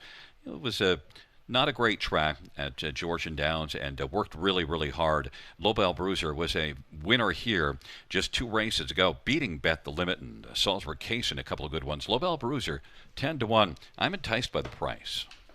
Yeah, that was a dominant victory, too, and I think you can throw out the effort on June 29th. That's a tough group. Non-winners of 3 over at Georgian Downs, and like you noted, a tough trip on a rough track. And June 11th, really difficult trip that day too. That's why I loved him on June 21st when he was a winner at a short price. 9-1 is a pretty big number on Lobel Bruiser. I would say that if you're looking for the value on the board right now, it's certainly on him. On the inside, number 1, Our Thinking Monster.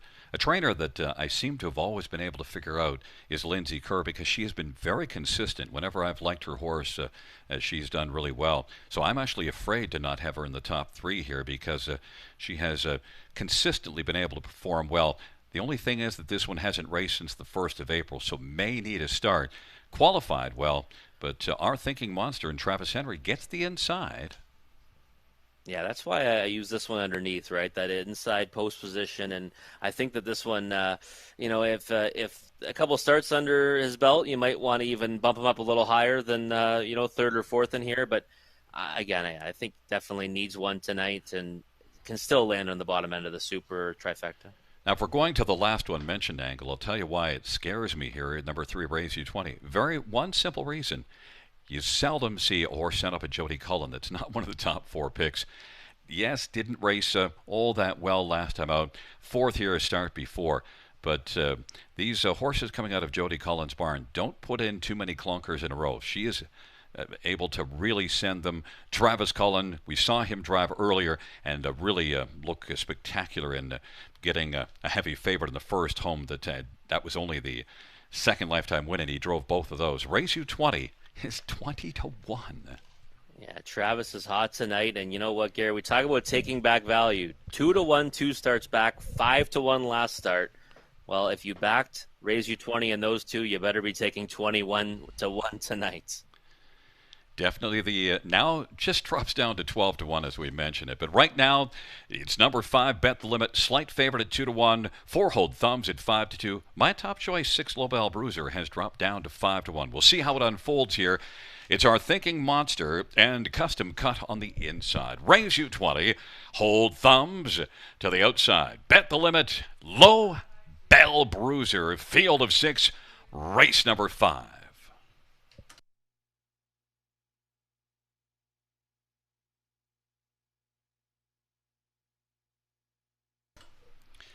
Field 4, race number 5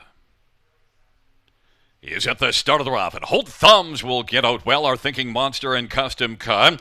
And then it is Bet the Limit, Raise You 20, and Lobel Bruiser. The field works on around the turn, and J.R. Plot and Hold Thumbs right now holds a lead of about 2.5. Our Thinking Monster is second. Bet the Limit has come away third. And then it is Custom Cut. Lobel Bruiser is racing position second from last, and Raise You 20 is trailing the field. Hold Thumbs and J.R. Plot holds a lead of a length and a half right now. Our Thinking Monster is right there in the pocket for Travis Henry. And then third, Bet the Limit is currently about 3 3/4 off the lead. And then it is Custom Cut. Lobel Bruiser is second from last in front of Raise You 20, 27-2. Sharp opening quarter. And they come off the turn. Hold Thumbs and J.R. Plot. Our Thinking Monster is second, Travis Henry. Now, Bet the Limit's going to pop to the outside right now. And Custom Cut is advancing on the back of Bet the Limit. Lobel Bruiser is moved out and down to the inside. Raise You 20, 3 to the inside, 3 to the outside. Solid half, 56-4. And it is Hold Thumbs who's got the lead, but now is going to get pressured by Bet the Limit. And then it is Our Thinking Monster and Custom Cut. Lobel Bruiser moving up on the outside, and then Raise You 20. They work on down the backstretch. Bet the Limit is able to grab the lead now from Hold Thumbs. It is Bet the Limit. Custom Cut is now cutting into that lead a bit. It's a length and 3/4. Lobel Bruiser is third and is charging 3/4, 125-3. But Bet the Limit looks sharp right now. Leads it by about 2 1/4. Custom Cut is second. Lobel Bruiser is third. Still lots of work to do, but still has some forward momentum.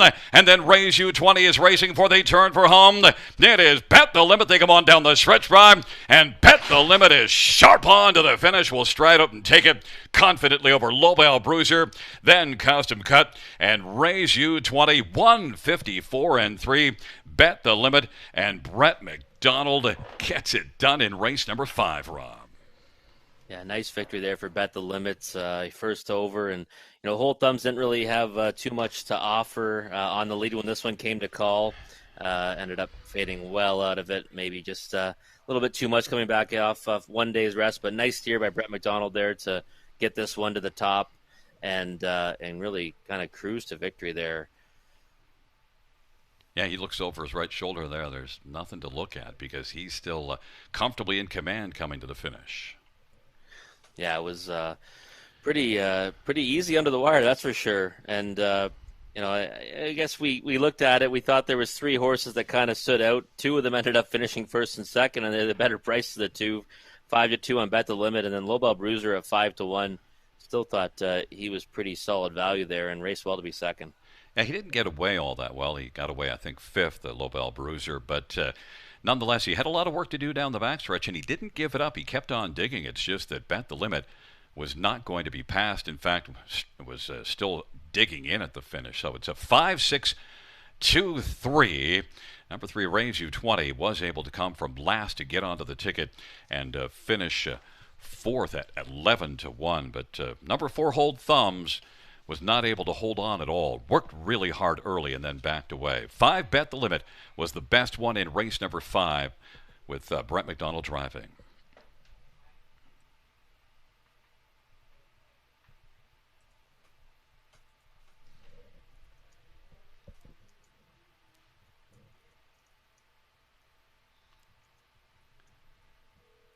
Coming back in front of us is the winner of race number 5, and it is number 5, Bet the Limit. 4-year-old Better is Delight Brown Gelding, owned by Ron Nopes and Sean Brizois. Bruce Goitz, the trainer, and the winning drive to Smilin' Brett McDonald. It is the 3rd win this year, 5th lifetime for Bet the Limit. Mile of 154-3. And the photo being taken by Tiffany Chantel. Just a note, our track photographer, Tiffany Chantel, is on site every race night, and you can have win photos available approximately 10 minutes after each race. She's available at the tarmac photo booth at the end of the building facing the paddock.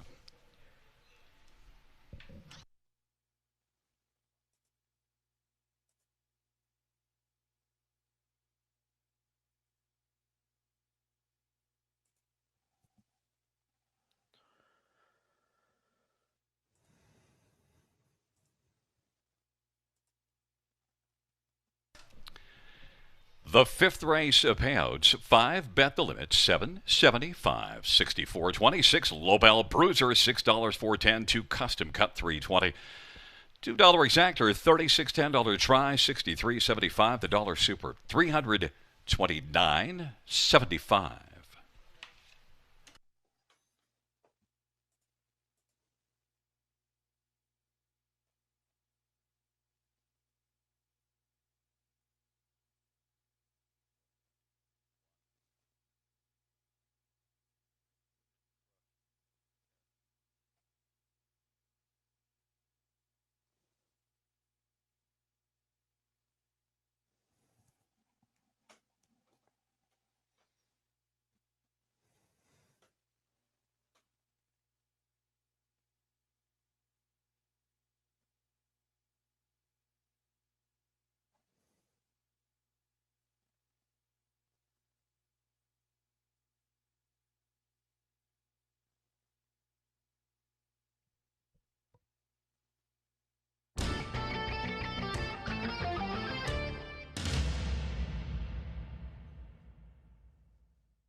Christine, you there?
The fifth race order finish from the tops of 5, 3, 4, 6, 1, 2 on the bottom.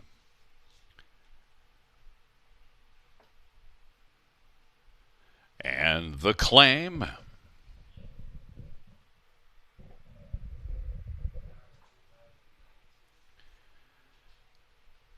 Number 4, Hold Thumbs. The new trainer will be Bobby Joe Weinhold Harris.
All right, well, it's time for race number 6. You know what that means? It's super high 5-time, 20-cent wager that can always get you back a tremendous payoff, and we've seen many of those so far this meet. It's also the end of the pick 4, and wow, there's some big numbers up there again, so good luck if you are still alive. We've got Horse and Geldings Non-Winners a 37.50 last 3 on the pace, and well, I'm going with number 2, YS Lotus, and was hoping for maybe a bit of value, but 1-2 on the board right now. There's no value there at 4 minutes to post. Hopefully there is come post time.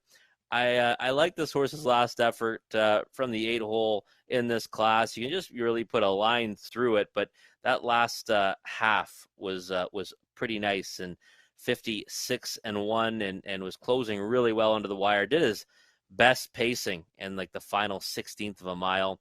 Start before that overland journey, and then June 15th right off the bench was a winner at Georgian Downs. So YS Lotus getting post 2 tonight, I think, is going to be a force to be reckoned with in here for Tom Riley and Jay Harris in the bike. But 1-2, now 3-5. Yikes, that price is way too short for my liking right now. Not what I was looking for when I pegged YS Lotus on top in this 6th race. In for second, well, I'm going to go to number 4, St. Lad's Thriller. I haven't really been jumping on Travis Cullen too much tonight. Now I'm going to give him a whirl in the 2nd spot here. Horse moving over from Mohawk Park for Jody Cullen. Been kind of out of it in his last 2, but a nice 2nd place finish to HP Napoleon, who I think would be well meant in this against this group. That was back on June 12th, though. But 30-1 on St. Lad's Thriller is certainly the value on the board right now. I think this is one you need to consider, maybe even for a win ticket if the price ever stays up above double digits. Number 1, Bit of Luck. Well, I thought this one would be the favorite. Right now, 5-2 on the board. Definitely merits respect in here, but really hasn't found his form as of late. Rough trip 2 back in the preferred. Last time 2 was kind of a rough journey getting away 7th and not really be able to get into the race. So maybe from the rail tonight, things will change. But I think that I was actually trying to beat a lower priced horse here in A Bit of Luck. 5-2 right now on that one. Number 3, Jack of Clubs. One that's been racing reasonably well in here. And, last 2 starts in this class, 3rd and 4th, and post 3, of course, should be able to get away well and maybe get a piece of it. 23-1 on the board. That price is way too high on Jack of Clubs. And then underneath on my super high 5, number 5, Blue Moose. This horse, always seems to try hard, and last 2 starts in this class, didn't race poorly. So I'd use him. I'm saying inside 5 and my top 5 with YS Lotus over top of the 4, 1, 3, and 5. I'm sticking to the inside numbers here, but the horses are coming on the track. Gary Guy's going to give you the post parade, and we're going to come right back to talk about this race a little bit further.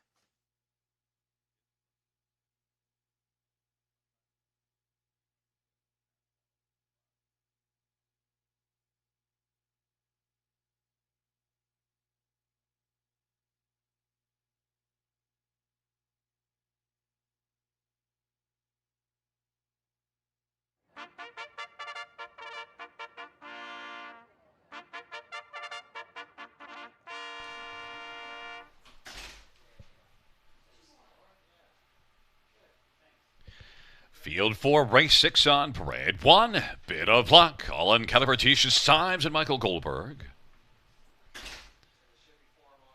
Number 2, YS Lotus. Jay Harris for Tom Riley and Amanda Riley and Steve McGill. Number 3 is Jack of Clubs, Tullamore for Gary McDonald. And number 4, St. Lad's Thriller, Travis Cullen for Jody Cullen and Rebecca Williamson. 5 is Blue Moose, Robert Shepard for Isabel Darvaux. Number 6, Bronx Fortune, Brent McDonough for Taylor Fritz. And number 7, Sports Jacket, Jared Plot for Lindsay Kerr and Sally Charlton. Number 8, Ali, Travis Henry for Anita Willett. And number 9 is Osborne Sealster, Jason Ryan for Ted McDonnell and Leonard Gamble. Field of 9, race 6 featuring the Super High 5. We're close to post time. Rob will first up take a look at the 1-2 YS Lotus. Now, we need to look at a lot of horses in this race because there are lots of different potential ones to put on a high five combination. So we won't hang out on 2 YS Lotus too long other than to say the fans let this one at 49-1 last time because it was post 8. Now post position 2, this classy veteran, they're all over him at 3-5. Yeah, 37 lifetime wins and over $400,000 in the bank. I thought last time finished the mile strongly, merits respect in here, but did not expect 4-5. The top pick for both of us, the price is a little low, but I don't think either way we would have thought to take this one other than on top. We'll see if the class lives out and the post position. But we'll go to number 4, St. Lad's Thriller, your second choice. There's Travis Cullen for Jody Cullen. Didn't like those last two at Mohawk, changes venues, but class dropper. Strong barn, 53-1 here at Grand River last year to take a mark. St. Lad's Thriller. Yeah, I'm kind of talking myself into this one at 35-1, Gary. Last time only raced off 1 day's rest. And, I think that 35-1 is insane on this horse. I really do. Jody Cullen, Travis Cullen, sign me up at that price. We always mention you have to use the 1 somewhere on your high five. Because the 1's been hitting the high five almost exclusively every high five we've had this year. There's Colin Kelly for Tisha Symes. Tisha's got a good win percentage on the year, more than 15%. Colin Kelly, 320 driving average. The post position hasn't been leaving the last couple, but now gets the inside. It could be a different story for a bit of luck. Yeah, definitely. The post might be everything for this one. I haven't been too crazy with the last couple efforts, but I would not be surprised if this classy horse jumps up with a better effort tonight. Number 3, Jack of Clubs, is one that shows excellent form coming in. 54-2, finished a length to Exit Smiling, and one that was heavily backed, Shades of Bay, last time out. Jack of Clubs is offering 16-1 on the board. I should note it's my second choice on the board. Jack of Clubs, if there's a sleeper here that I thought might just get a bigger share than anyone thought, it was this one. I've seen this one race at Flamborough often for Gary McDonald. Jack of Clubs and Tyler Moore.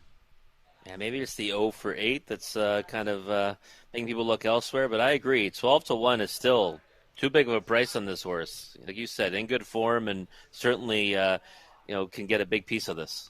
Those last couple horses that beat this, Exit Smiling, J.R. Plant gave the Exit Smiling a great steer, and Shades of Bay would probably be either a favorite or a second choice in here.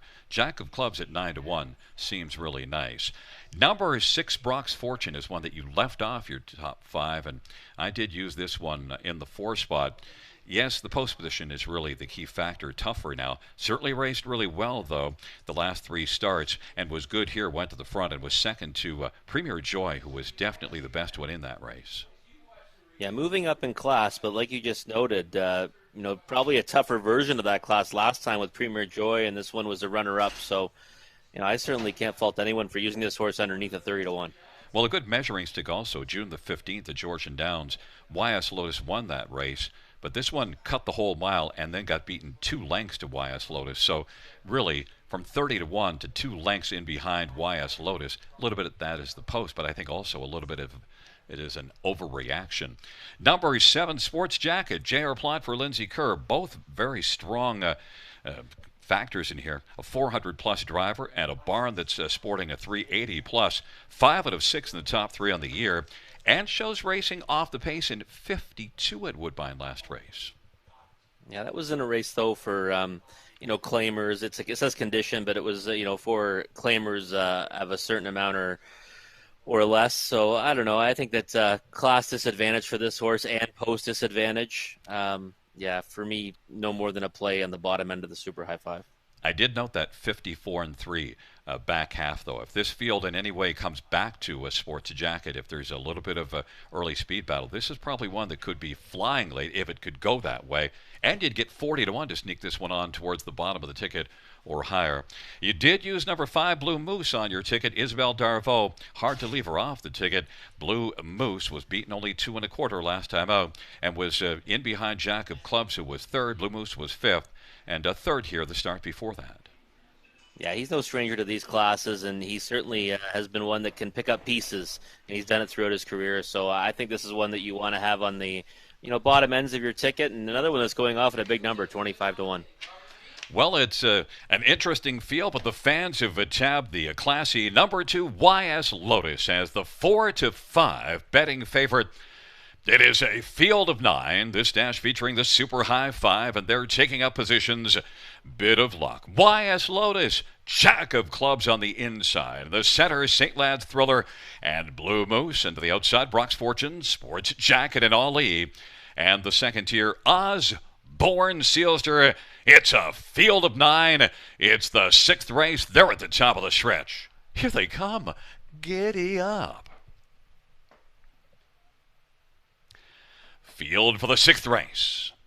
He is at the start of the rough. Bit of luck, and YS Lotus, Jack of Clubs, and Osborne Sealster gets out well from the trailer post, and then St. Lad's Thriller and Blue Moose.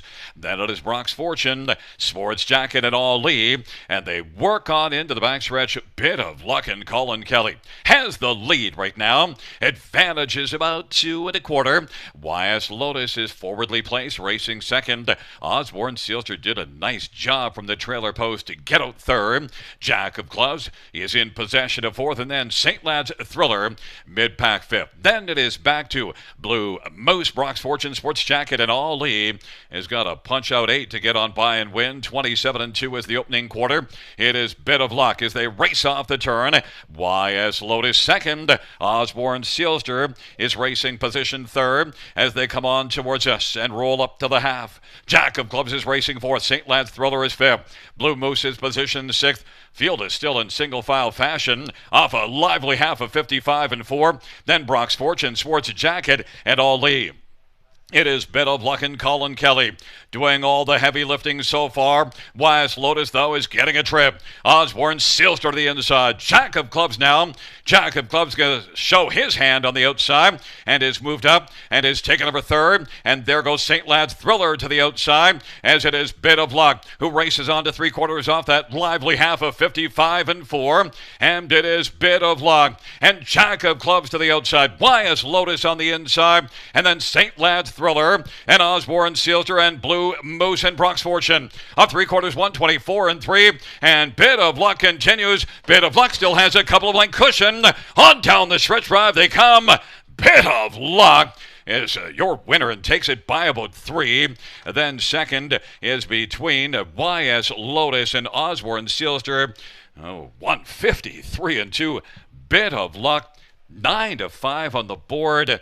Well, bet heavier than we thought, but did live up to the big billing. I guess all this classy horse needed was the rail, right? I mean, he wasn't able to get away well in his last couple here at Grand River, and now rail control. Colin Kelly had him fired up off the gate, got away with the lead, 27-2, 55-4, mile and 53-2. Really showed that he was much the best, and YS Lotus of a perfect trip was not able to stay with this one. So full marks for the effort for Bit of Luck. Yeah, and I would have thought that 55-4 was going to open it up for the backfield.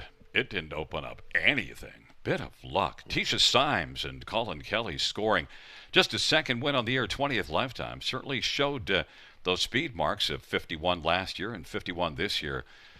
Some people didn't believe in him, but he proved them wrong in here. Close for a second between the 2 and 9. It looked like Bit of YS Lotus has stayed for second in behind Bit of Luck. 53-2 was the mile time.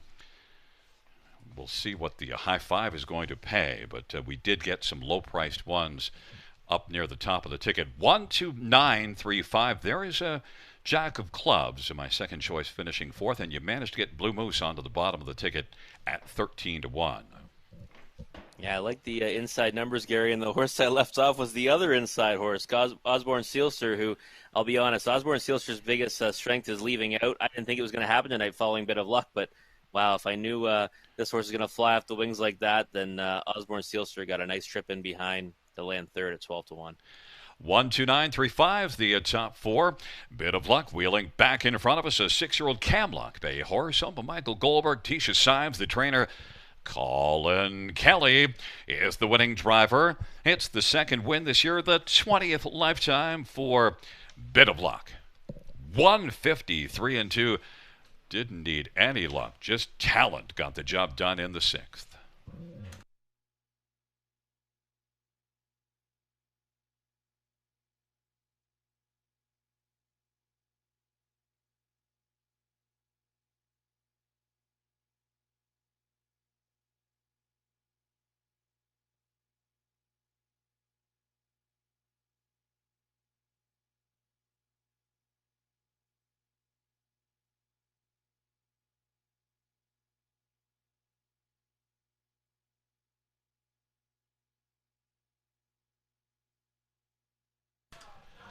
Mutual prices, race 6-1, bit of luck, 560, 340, 270.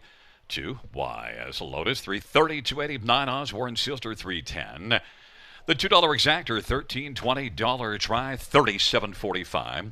The dollar win for $3,400, $92.05. Ka-ching.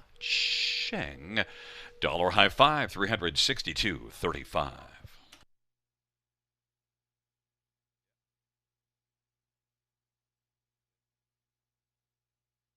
Fans note in the 7th race, a single claim, number 6, Dominum Dio. Race 7, claim entered 6, Dominum Dio.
The 6th race order of finish from the top. 1, 2, 4, 6, 5, 7, 9, 8, 3. That's 1, 2, 4, 6, 5, 7, 9, 8, 3.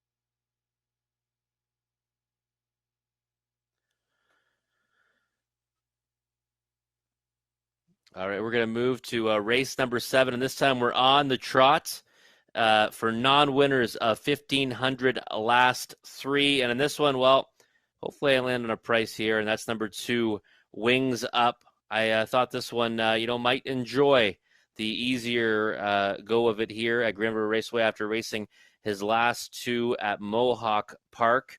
And, third start back now off the layoff. That might, usually indicates the start where they're going to be at their best. And, two sixth-place finishes in his latest two, but against horses that I think would look pretty good in here. And, I mean, tonight, actually, Teddy's Little Angel, who finished third in this one's last race, came back and beat a really good group at Mohawk Park tonight. So wings up, Brett McDonald, Todd Ratchford. I think this one is certainly, worth a look here. The inside post, 7-1 right now. I think that's a pretty good price on number 2, Wings Up. And for second, I went with number 6, Dominum Deo. I've always, typically will put this one somewhere in my top 3 because he's a speedy, veteran trotter that when he minds his manners, he's always, somewhere on the ticket. And right now, 15-1 seems like a pretty big price on this one. Last time raced in this class, finished second to Neon Lights. He was on his best behavior that night, left out for the 2-hole and stayed there. Something similar could happen tonight from post 6 because, I think that he's got enough speed that he might be able to clear a lot of these rivals before that first turn. And 15-1 seems like a pretty decent price on that one. Number 5, Heineken Sealster, made a break 2 starts ago. Last time a wide journey, 3 wide in the last turn. Didn't really have, much fire in the stretch, but I think this one certainly could improve in here. And 3-1, he's certainly getting support. And I see that all the handicappers do have him somewhere in their top 4. I certainly wouldn't ignore that one, that's for sure. And then I went for a bomb underneath, and that's number 8. You Could Be That Girl. I thought this horse finished her mile really well in her latest at Grand River. Now, granted, that was in a condition, claiming race, but I think that she looked pretty good coming to the wire, and I might want to give this one a shot just on the bottom end for a bomb price from post 8. I don't think she's going to be, up into the race early, but might be able to close for a piece of it on the bottom end of the trifecta or the super. 35-1 should be around that price, or maybe even more, I would think, from that outside post. But just for me, an underneath play at a price. But for me, it's going to be number 2, Wings Up, who right now is 5-1. I think that's a pretty decent price on this one. Good form reference with Teddy's Little Angel coming back to win at Mohawk Park tonight. And this horse, finished 6th in that class last time. Now gets an easier spot here at Grand River from an inside post. Dominum Deo, speedy, veteran trotter. Got him for second. Number 5, Heineken Sealster. And then number 8, You Could Be That Girl. But this might be a race that could end up being a little bit wide open. But we'll come back and talk about more after the post parade with Gary Guy.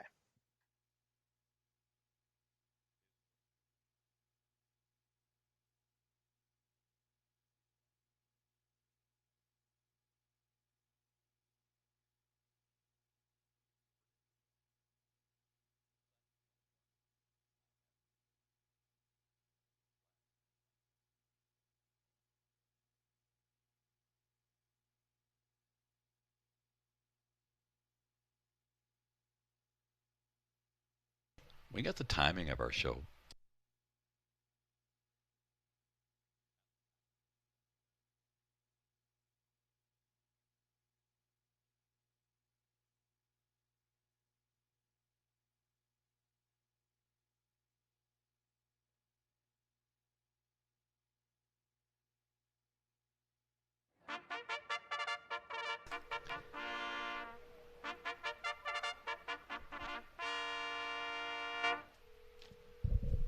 Field 4, race number 7 on Parade 1, Cash J. Harris for Caitlin Graham.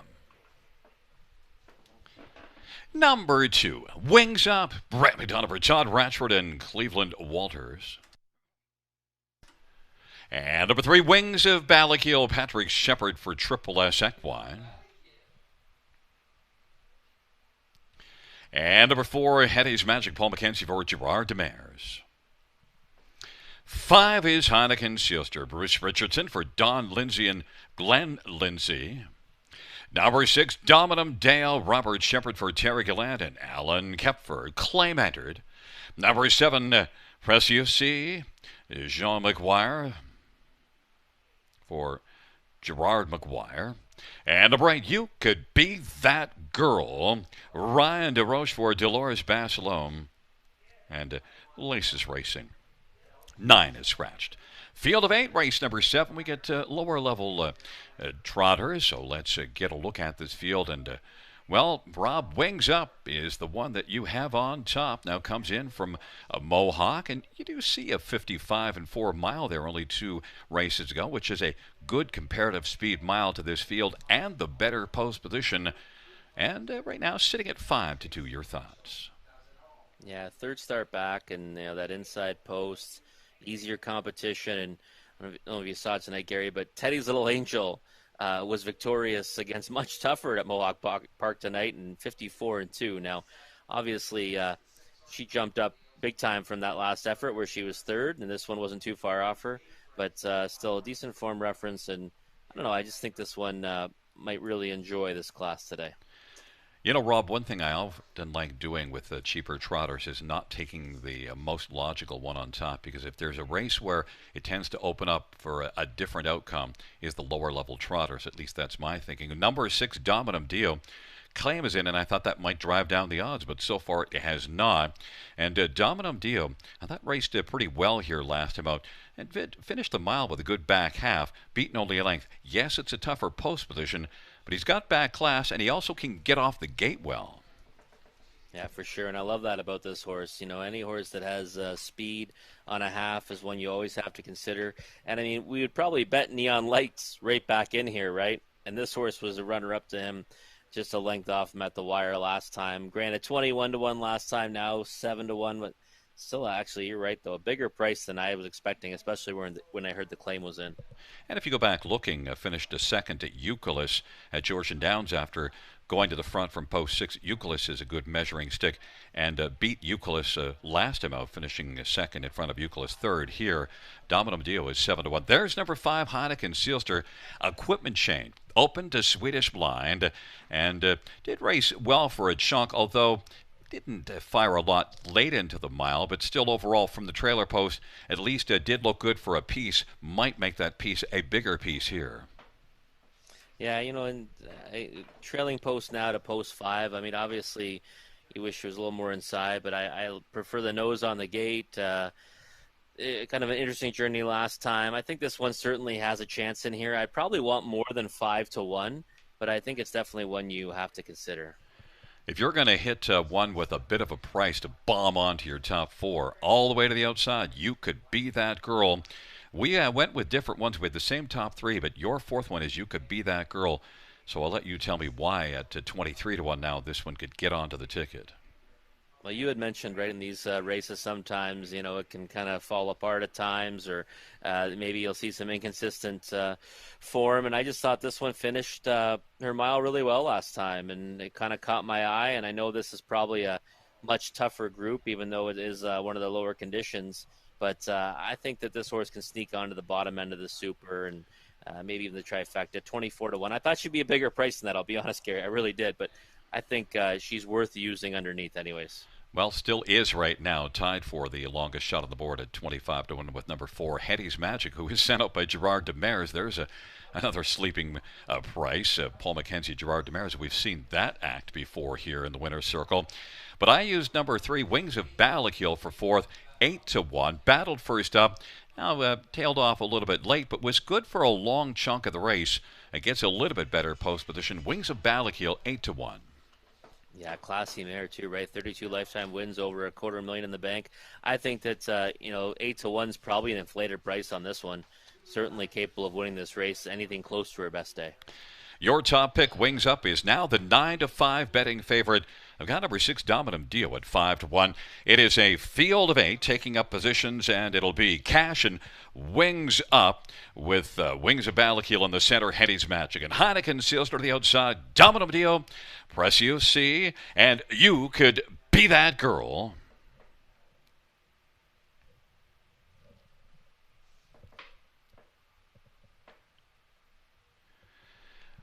It's a field of 8 for the 7th race. They're at the to start her off, and Cash gets away poorly on the inside, and is last. It is Hetty's Magic to fire. Heineken Silster, Wings of Ballakeel, as the field works around the turn, and Wings up on the inside, 4 across the track around that first turn, but Heineken Silster is digging hard. Heineken Silster is going to make it the lead, and Wings of Ballakeel is second. Wings up third. Hetty's Magic is now fourth, and then Dominum Dio is racing fifth. Then it is a Precious CC, and back further is You Could Be That Girl, and then Cash is trailing the field. But right now, Heineken Silster 9-5. Bruce Richardson and Heineken Silster has a lead of 3 at a lively opening quarter of 27-3, and Wings of Ballakeel tracks in from second. Wings Up is third, and is currently about 5 off the lead as they work their way off the turn, and they come on towards us, and then Hetty's Magic is racing fourth, and Dominum Dio is fifth. Then it's a gap of about 4, and Precious CC, then You Could Be That Girl has one beaten, and that is Cash, and they head on up past the half, 57-4, 30-1, second panel breather for Heineken Silster, and now there goes Wings Up. On the outside is moving up, and Wings Up is getting closer, is taken on second now, and is closing, and Heineken Silter has done a lot of work early in this one. Wings of Ballakeel is third, and then moving on the outside now, Dominum Dio is a closing fourth. Hetty's Magic is fifth, and Wings Up has got the lead now. Half was 57-4, and they hustle on by 3/4. It is Wings Up, but Dominum Dio now is bursting onto the scene and taking over second, 127-2 for 3/4. Heineken Silter, Wings of Ballakeel, and Hetty's Magic. It is Wings Up with Dominum Dio in pursuit. Wings Up as they come on down the stretch. Wings Up and Dominum Dio, and then racing third is on the outside is Wings of Ballakeel, but it is Wings Up to win under wraps at the finish. Dominum Dio was second. Then it was Wings of Ballakeel, and Cash 157-2. Well, Rob, Heineken Silster did the early work, but then it was all Wings Up once Wings Up was able to clear to the front. Yeah, definitely class relief here, right, Gary? And, you know, I feel like a racehorse that needed his confidence back. I always have this fear of going 0 for the card. Yikes, I was 0 for 6. Thank God we get Wings Up down here, or you guys might have been booting me off the show. No, I need somebody to have only one, because I have only one this evening too, so maybe we're both getting booted off the show, and we'll be working with a clean slate of announcers. But Wings Up got announced in front here in the 7th race at the finish. There's Brett McDonald just relaxed at the finish, knowing he's got the best one. Number 6, Dominum Dio, did have to do some work from off the pace to move up, get around some horses. It was a solid second, 6 Dominum Dio. Did like that effort, but wasn't going to catch Wings Up. Yeah, different kind of strategy for that one too, right? Nice to see the versatility to race off the pace with Dominum Dio. Nice job to get into the second spot. Thank God, even gives me a cold exacta there. Thank God, because it's been a rough one tonight, Gary. But you know what? This horse, I just love the class relief, and tonight, Teddy's Little Angel at Mohawk Park. You know, I keep tabs on both tracks, and I saw someone actually message me to say, check out the effort she went, 54-2. So that last race that Wings Up was in might end up being a key race, because she raced against much tougher tonight to get the job done, and then this one went the other way to race against much softer and was the easiest kind of winner. One thing to note in that race, number 1 Cash really got away very poorly, dropped back to last, and had a lot of ground to make up, and actually managed to hit the ticket. That's one to maybe look over for next time out. Yeah, definitely. Race was lost at the start for that one, but to come back on to finish 4th, solid effort. 2, 6, 3, 1's the top 4. Back in front of us is number 2, Wings Up, a 6-year-old swan for all Bay Gelding, owned by Cleveland Walters, Todd Ratchford, the trainer, and Brett McDonald with a driving double for Smiley Mac. It's the second win this year, 9th lifetime for Wings Up, 157-2.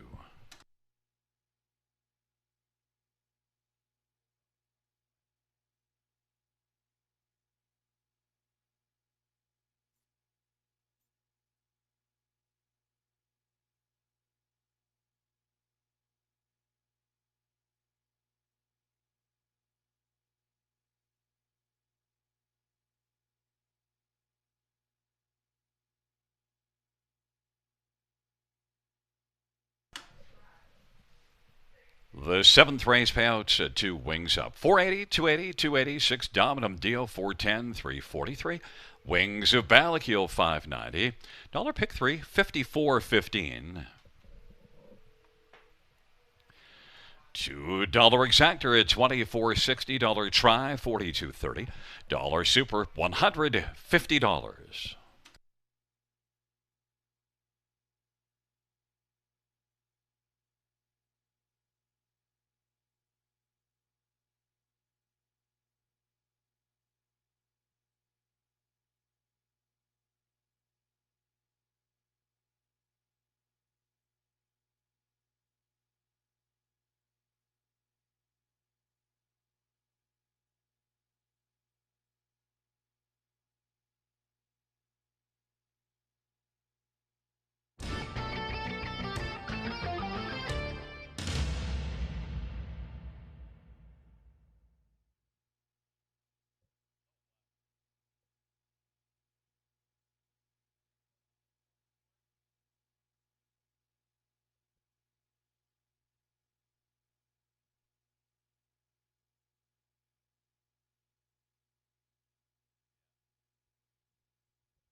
The eighth race order finished from the tops at 413-672-85. That's 413-672-85 scratch.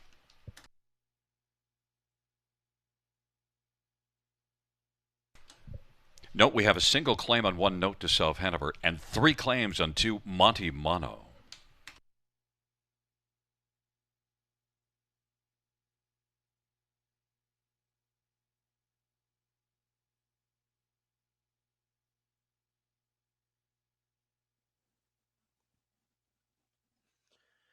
All right, well, it's time for race number 8, and it's a start of our late pick 4, so start mapping out your winning tickets for that wager. This is for claimers, ranging from a price tag of $10,500 all the way up to $15,000. And well, I'm going to go right back to the old warhorse, Outlaw Gunpowder. He's 10 years old. He's got 59 lifetime wins, and I thought last time it was another impressive effort from him to get the job done.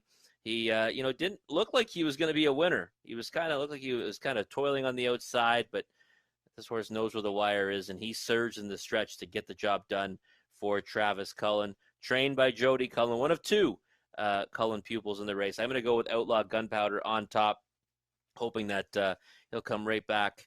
And if he's at his best today, I think that he might be able to give this field fits. Number 2, Monty Mono. There's multiple claims in on this one. I think this is certainly one you need to consider, especially a 15-1. A much better effort last time. And non-winners of 2000 last 3, finished 3rd to Premier Joy. It looked much better than the effort before that at Mohawk Park. So I think you need to consider this one being claimed tonight. 15-1 is way too big of a price. I don't expect that by post time. And then number 5, Spectrum Sealster, the other Jody Cullen pupil, loaded with speed, should be headed towards the front once again. He typically is, but he usually doesn't always finish his miles the strongest, but he usually gets a share of it. So I'm expecting that again tonight, him to land underneath. And then in for 4th, number 6, Porterstown Chris. Not sure what to make of this one's last efforts, but if he comes with his best, he's certainly one of the ones to consider in here. 15-1 on that one right now. But we're going to let these horses come in the track for post parade with Gary Guy, and then I'll come back and talk about the race a little more with him.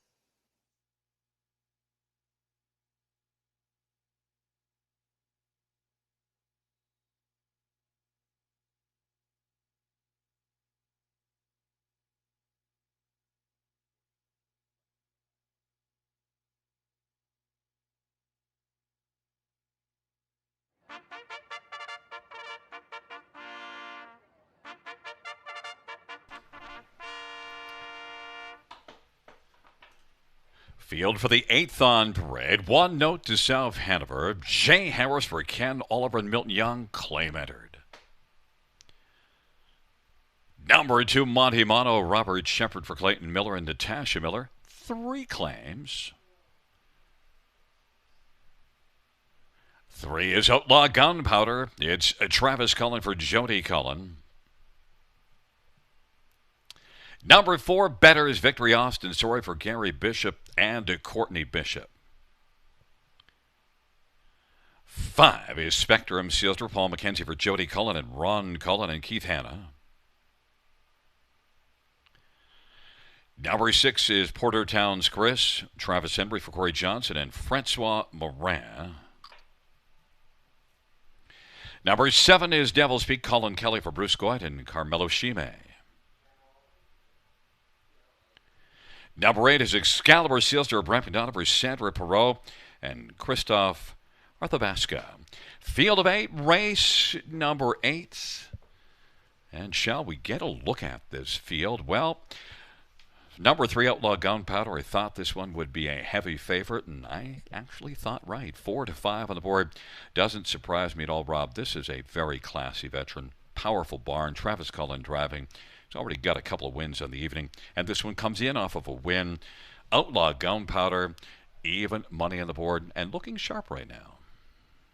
Yeah, he's looking really good on the track. I like that pre-race appearance from Outlaw Gunpowder. You know, he's 59 lifetime wins and 11 out of 25 last year, 3 out of 10 this year. You can usually count on this horse. And last time, Gary, we both thought that he wasn't going to get there, and he still found a way after looking like he might fade out of it. So knows where the wire is, and even money might just be a foregone conclusion if he races his best tonight. Well, a win tonight would be his 60th lifetime win. Number 2, Monty Mono, is on the board at 10-1. The last 4 times this one had an inside 2 post position, 2 wins, a second and a third. So he knows what to do with an inside post. You get Robert Shepard driving 3rd last time out, but Monty Mono with the 3 claims in. No reason to wait for tomorrow for an effort. Monty Mono 8-1. Yeah, price is huge still on this one. I came very close to putting this one on top. I liked that last effort. It was a step in the right direction. I was on this horse March 25th at Mohawk Park, and the effort was rock solid in winning, as well as 2 starts before that as well. So, listen, I think Monty Mono is one that merits respect in here, and he's not getting any right now at 7-1. Outlaw Gunpowder's stablemate, Spectrum Sealster. I think if you're handicapping this one, or at least my assumption is that he makes it to the front. He almost made it all the way last time. Got beat only a half a length by Outlaw Gunpowder. A correction by Art of Fire. Spectrum Sealster is one that should go pretty quick off the gate. Yeah, for sure. That's one thing you can kind of bet on here is the Spectrum Seals will be blasting out and will mostly like make the lead and be there by the quarter pole. But you look through the lines and you see a lot of times he does fade late. Last time only got beat by half a length, but I still think he's more of a play underneath tonight. And you do get 8 to 1, so at least a good price to get onto the ticket. But dangerous. That was a good last race. Mile of 55, only beaten half a length, which actually Gunpowder's last win was 57-1. But still, nonetheless, Spectrum Sealster offers a decent price. There is number 6, Portertown Chris. And I don't know too much what to make of this one. You've seen this horse at Woodbine a lot more than me. Now, I do like that 7 out of 13 in the top 2. Took a healthy mark at the Meadows last year of 50-4. Yeah, if we were coming into this race off his form before the shutdown, this horse would be a overwhelming favorite in here. He was racing fantastic every single week. You can see there he was runner-up 3 starts in a row, and then he was a winner by a head. But the efforts were rock solid every single time. But what's happened since then, I'm not sure. I have not liked, the way he's raced his last couple. Hasn't raced, he's missed a week now. 2 to 1 on the board's too short for me. But I mean, if he comes with his best, he could certainly be a force in here. Well, a price that wouldn't be too short for you would be to 30-1 on For Better's Victory. Post 7 last race and never really got into the race, but had good form in the 3 previous starts. Better's Victory at least might sneak onto a ticket. Yeah, definitely one you can use underneath, especially at 35-1. With the right trip, you can land there. And that's a look at our field. It is a field of 8 for race number 8 is the start of the late win for. Checking up their positions, Note to Self, Hanover, Monte Mono. Outlaw Gunpowder in the center. Better's Victory, Spectrum Sealster to the outside. Portertown Chris, Devil's Peak, Excalibur Sealster. Field of 8, race number 8. Top of the stretch. Here they come.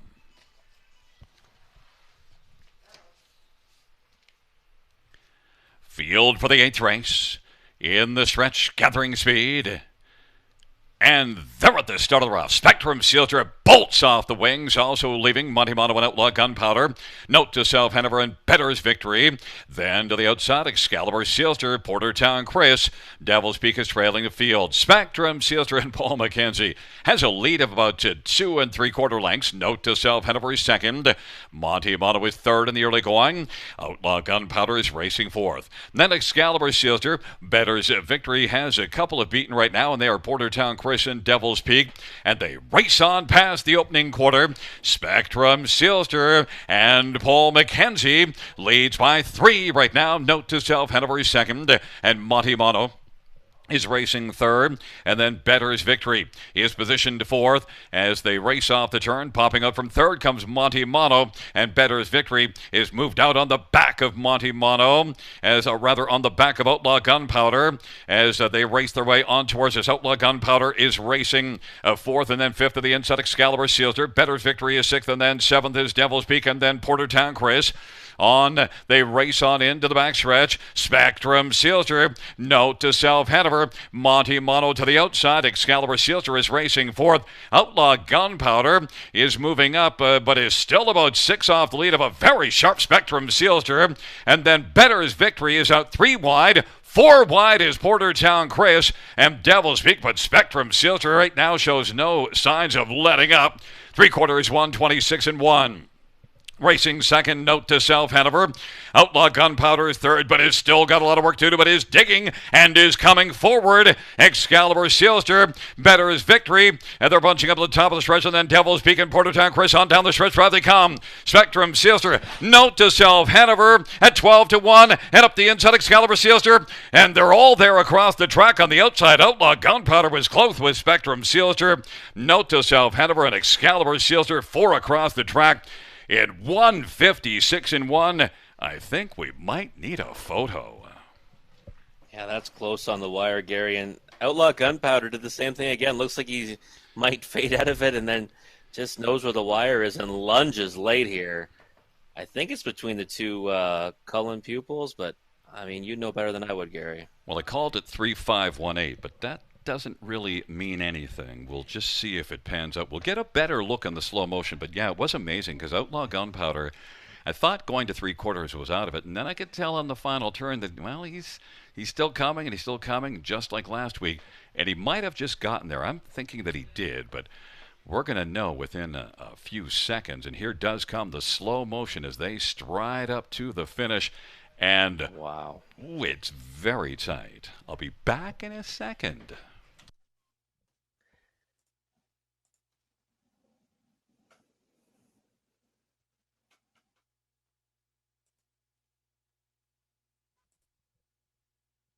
There is your win. 5 Spectrum Sealster. It was very tight. 5-3-1-8. In fact, Outlaw Gunpowder didn't get there, but stablemate 5 Spectrum Sealster, who did all the work, put up some solid fractions and did not give it up.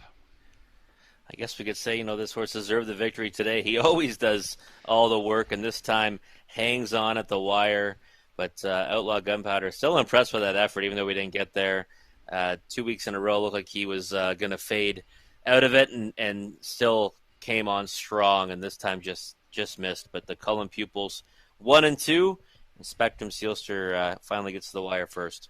There was a moment in the stretch that I thought maybe Note to Self Hanover was going to be the winner, and then still wasn't able to get by. But 5-3-1-8. It was a very interesting dash. We got our money's worth, and if you backed 5 Spectrum Sealster, you also got 4-1 worth. Spectrum Sealster is a 5-year-old Mach 3. Big gelding owned by Ron Cullen, Travis Cullen, and Keith Hanna. Jody Cullen is the trainer. Paul McKenzie with the drive. It's the second win this year, 10th lifetime Spectrum Sealster, and Paul McKenzie with another big load of potatoes.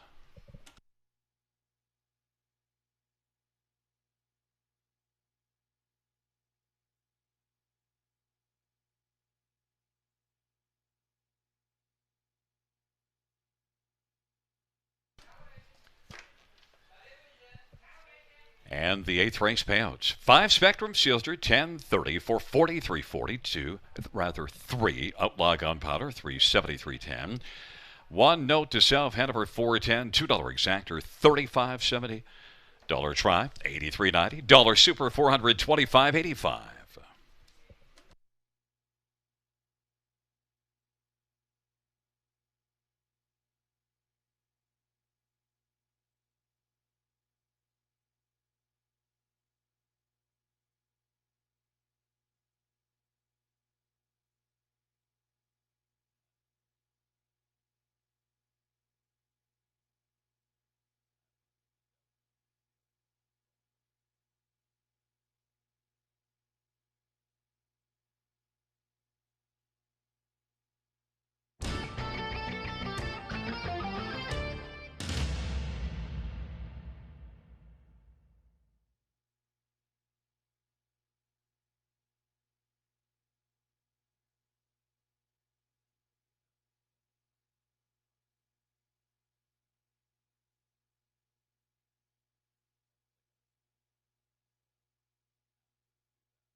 Eighth race order finish from the tops at 382 61754. That's 382 61754.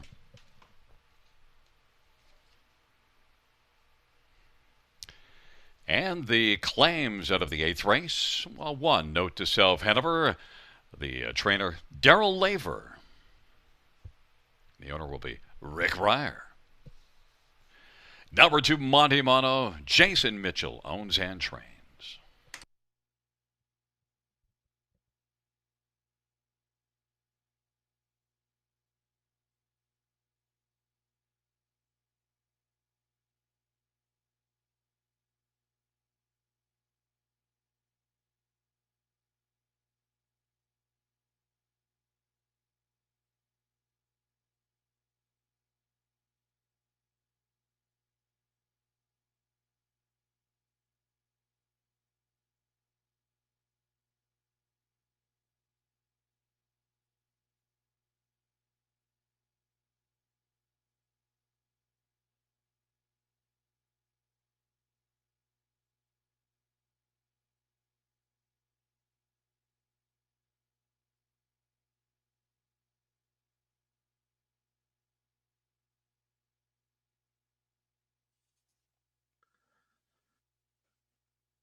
All right, well, it's time to take a look at race number 9. We got fillies and mares for the claiming price of $7,000, and I'm going to do something that I don't usually do and go right to the outside post. Post 8, If You Knew Susie. This horse has been razor sharp in her last 2. The easiest kind of winner in both those, but that was from post 4 and post 5.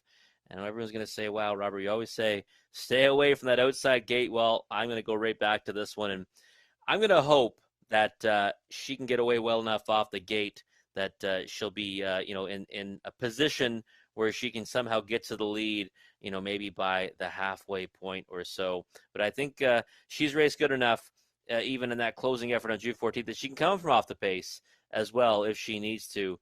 But those last 2 efforts were rock solid and the easiest kind of winner each time. So I have a hard time going off her, even from that outside post position tonight.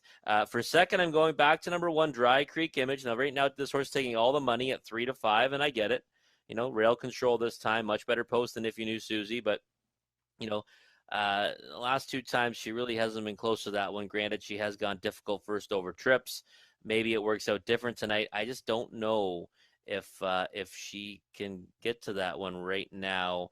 But I guess it all depends on the trip scenario. I'd still take 2-1 over 3-5 with If You Knew Susie, post 8 and all. In for third, number 5, Moramapo. This horse is speedy off the gate. She's got all kinds of speed. She went to the lead last time from the 6 hole. Might be doing the same again tonight from the 5 hole.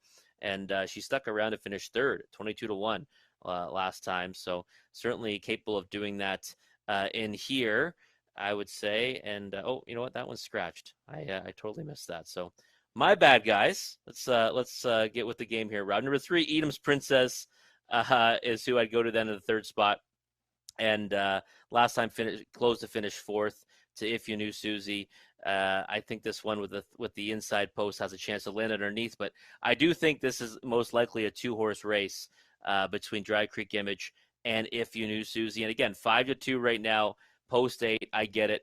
It's not an easy task, but this one has been good enough in her last 2, and I think she's one that's going to keep getting better, and she's going to be confident off that. So I'm going to go with that one, 2-1, but we'll talk about it more with Gary Guy after the post break.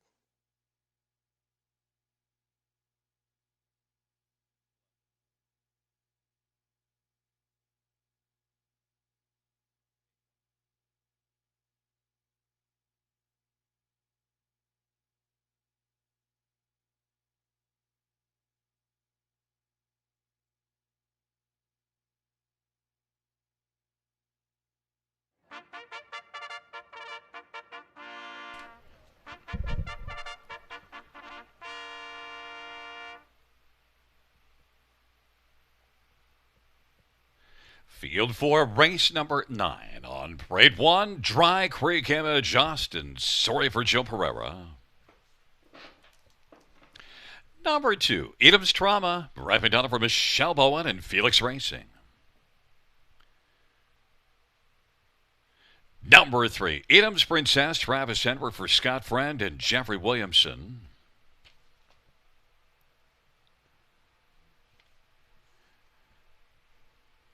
Four is Roll With It Annie, Bruce Richardson for Jason Sherman and Bert and Betty Sherman. 5 is scratched. Number 6, Brienne the Beauty, Ryan DeRoche for Dolores Basilone and Brittany Dillon.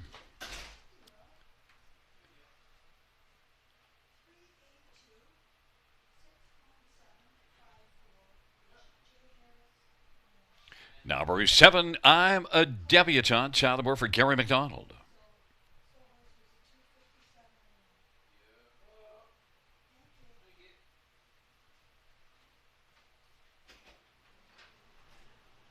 And number 8 is If You Knew Susie, Colin Kelly for Kyle Bossens and Daryl Newbigging.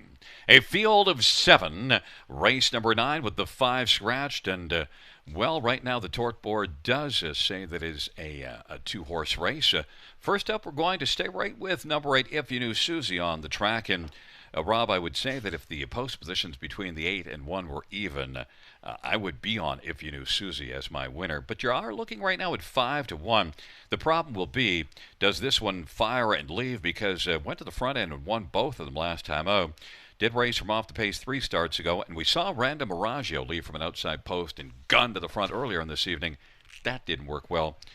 If You Knew Susie, off the gate, leaving? I would certainly hope so. I mean, there's just with the scratch of Moramapo, there's just not a ton of speed in here. Dry Creek Image is going to push out for sure. And I just think that, I think it's going to tighten up by post time for sure in the odds. But 1-2 to 7-2, that discrepancy is just, way too big for me, especially considering how good If You Knew Susie's been. So I would risk it and take that outside post on the bigger price, that's for sure. Well, If You Knew Susie, probably, if post positions were even, is the better horse. So the post position is really what you're seeing on the tote board. Now it's getting a little more narrow. One Dry Creek Image, though, don't take anything away from this mare, has really raced well. Now, last race did tail off late going, but did battle first up. A race that If You Knew Susie won.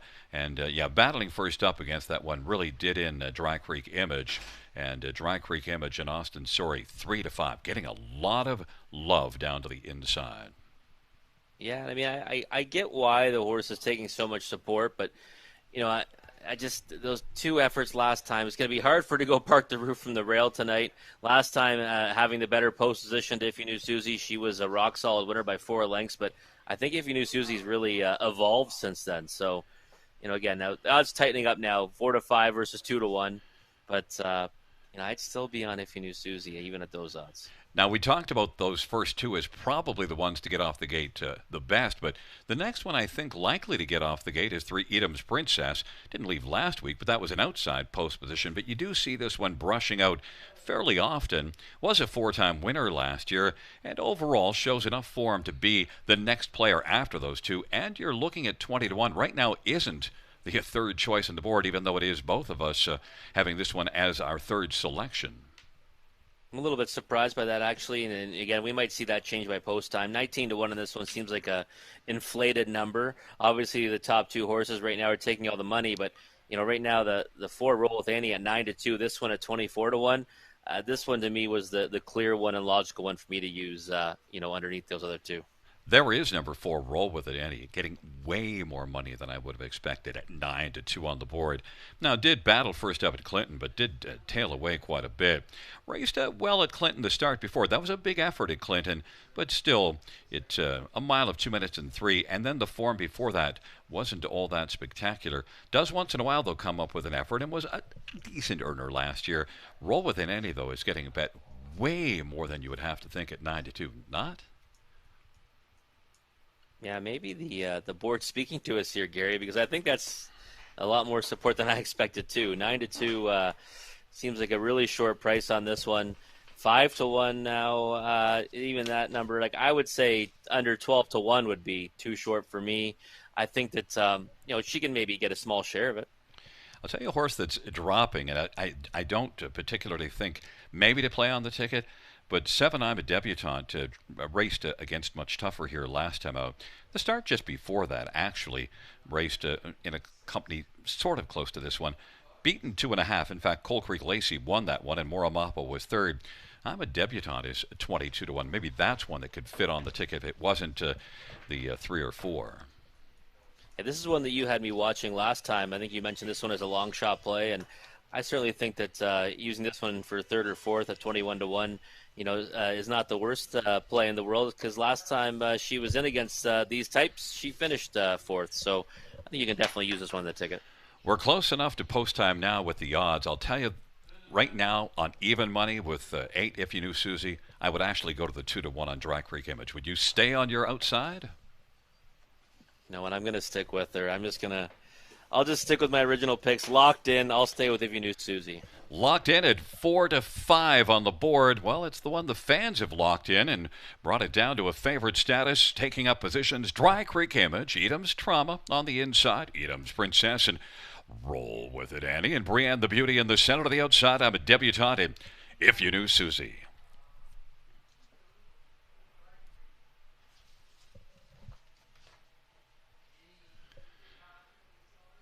Field at the top of the stretch. And now Dry Creek Image has moved back around to be the favorite at 3 to 5. They're at the start and they're off, and Edam's Trauma and Edam's Princess pulled out. I'm a debutante. If You Knew Susie leaves from the outside and Dry Creek Image along to the inside. But right now the lead belongs to Edam's Trauma, Edam's Princess, and If You Knew Susie continues to march on the outside. I'm a debutante is going to squeeze over the pylons, racing fourth in front of Dry Creek Image, and then Roll With It, Eddie, and Brienne the Beauty. If You Knew Susie was able to come on and get the lead, and leads on up to the opening quarter at 3 to 2 right now. Racing a second, Edam's Trauma. Edam's Princess is racing third, and then I'm a debutante is fourth, and Dry Creek Image is going to come to the outside right now. Then Roll With It, Annie, and Brienne the Beauty. It is If You Knew Susie and Colin Kelly who's got the lead as they race off the turn. They come on towards us. Edam's Trauma is racing position to second, and then it is Dry Creek Image who's going to battle first over and has a full head of steam on the outside, and then Edam's Trauma is racing third. On the outside, I'm a debutante. Down to the inside, Edam's Princess. And then it is back further as they work into the backstretch. Brienne the Beauty. And then it is Roll With It, Annie. On down the backstretch they go. If You Knew Susie getting pestered now by Dry Creek Image. And Dry Creek Image comes on and is able to stick a head in front. Now leads it by 3/4. Now a length and a quarter as trying to fight back as If You Knew Susie on the inside. Edam's Princess is now moving up and looming. Dry Creek Image is able to clear If You Knew Susie, and now leads it by a length and 3/4. 3/4 1, 26 and 2. And as they field, now reaches for the top of the stretch. It is Dry Creek Image, but a long shot. Brienne the Beauty is out there 3 wide and is sweeping. And then Edam's Princess and If You Knew Susie on down the stretch right for Dry Creek Image. Dry Creek Image, Brienne the Beauty is looking to light up the tote board at 35 to 1. Brienne the Beauty and Ryan DeRoche. Dry Creek Image, and then Edam's Princess in fourth is between If You Knew Susie and Edam's Trauma. 156 and 3 in race number 9. We thought it was a 2-horse race, Rob. We was wrong. Yeah, it was. If You Knew Susie, you were right, Gary. It was used really hard from that outside post to try to get to the lead, and she did. And then, of course, did all she could to hold off Dry Creek Image. So that softened that one up too. And then the opportunistic spot for Brienne the Beauty, but really an easy winner. I mean, not much urging to the wire. And I was on these connections for a bomb 2 races ago. Wish I came back to them again because, wow, this is a real nice price winner here. And there you see Ryan DeRoche. No urging, just sitting nice and comfortable knowing he's got the winner. Yeah, what a price, too. 35 to 1. Would have been nice to have this one on our tickets, but I can honestly say I didn't see this one coming. I looked at these connections earlier in the card, thought they had a chance, and on this one, I just thought it might be a little too tough. Also, Dry Creek Image, as you mentioned, got kind of softened up. It's tough to come first up against such a good one like If You Knew Susie, and that was enough to open the door. And I tell you, the door was opened, and Ryan DeRoche was able to close it. Yeah, for sure. And, If You Knew Susie was open throttle, right? So Dry Creek Image had to work so hard to get around her, and then for her to then withstand pressure from any closer is tough to ask. I mean, for the fact that they finished second and fourth still is pretty decent. But wow, we were wrong that it was a two-horse race. Well, our top three were the 8, the 1, and the 3. There's a problem with that. They were all in behind 6. Brienne the Beauty was going to be coming back in front of us at 35 to 1. It'll be Brienne the Beauty, a 5-year-old Party at Arts Place Bay mare, owned by Brittany Dillon of Greenville. Dolores Basilone is the trainer. Ryan DeRoche. The winning drive for Baby Shark on Brienne the Beauty. It's the first win this year and the 5th win lifetime. 156 and 3.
The ninth race payouts, 6 Brienne the Beauty, 74-60, 28-60, and 710. 1 Drag Creek Image, 210, 210, 3 Edam's Princess, $4, $2 Exactor, $504.60. The Dollar Tribe, $856.90 Super, $2,041.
ninth race order of finish from the top. 2536 scratch 174. The 2536 scratch 174.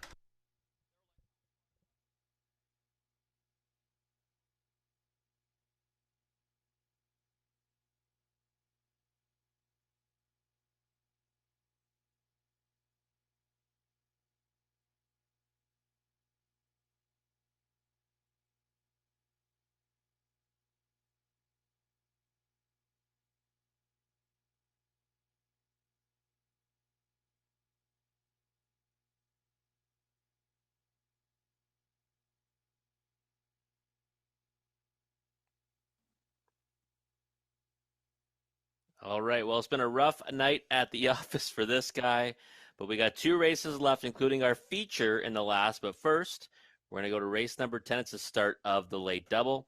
And these are conditioned claimers with a $15,000 price tag for non-winners of 15,000 life. Horse and geldings on the pace. And well, I'm going to number 4, Adam Bayama. This is one that last season I was chasing for several of this one starts, and he ended up getting a win in his last start of his 4-year-old season when he won by a head with Austin Sorey over Flamborough Downs, now was a $5,000 life. And I thought that was a solid effort. I thought this one raced well in each of his efforts leading up to that one as well, prior to that vet scratch sick. And I think this one here now getting tagged in a condition claimer. This looks like a good spot. You got J.R. Plant the bike. And, right now 2-1, a little shorter than I was hoping, but I do think that he's got a big chance in here. I'm going to number 5, AJ Knight in for second here. Was racing in, straight now winners of 12,000 life, for a number of starts and finished second in his latest at Dresden and now gets tagged in this condition claimer. This is one that I just think that you have to consider based on what he's been racing and the possibility of who he's been racing. And, it's third start now for Greg Campbell and, third start off the bench, I think merits some respect. And 9-1 seems like a pretty good price on number 5, AJ Knight. Then I'm going to go to number 2, Sam the Cat. This is going to be Paul Davies' first start training and driving. This one was racing at Fraser Downs back up until April. And then did have, a start over Hanover and non-winners at 18,000 life. I think you can maybe cross that one off the page. Horse has a license to be better tonight, I think, inside post, but 3-1 probably way too short of a price at this point in time, but might see a better one come post time. And then I've got number 3, Tradition, who, third start back off the bench and, has a reason to improve. Brett McDonald will be at the reins, and he's certainly been driving pretty confident tonight after that win in the Kinpace final yesterday. But this race is one that, might be wide open, and I see a lot of money right now on the one, Catch Me If Luke Can, and we saw these connections already hook up for a win, earlier on the card. So I don't know. I think that, right now 5-2 on the board from the rail. This one, I would certainly bump this one up based on, Emblanette's effort earlier on the card when she blew up the tote board, and 5-2, on the board. Maybe there's certainly something to that as well. So I would definitely give that one a look as well. This looks like a contest that might be wide open, but I'm going to stick with my top choice, number 4, Adam Bayama, 2-1 on the board, and give a look as well to number 5, AJ Knight, number 2, Sam the Cat, and number 3, Tradition. But after the post braid, myself and Gary Guy will break it down a little bit further.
Field 4, race number 10 is on the track for the post parade. One is Catch Me If You Can, Bo Brown for Tisha Symes and Charles Symes. Number 2, Sam the Cat, Paul Davies for Triple J Stables. 3, Tradition, Brad McDonald for Nicky Comegna and Bruno Comegna.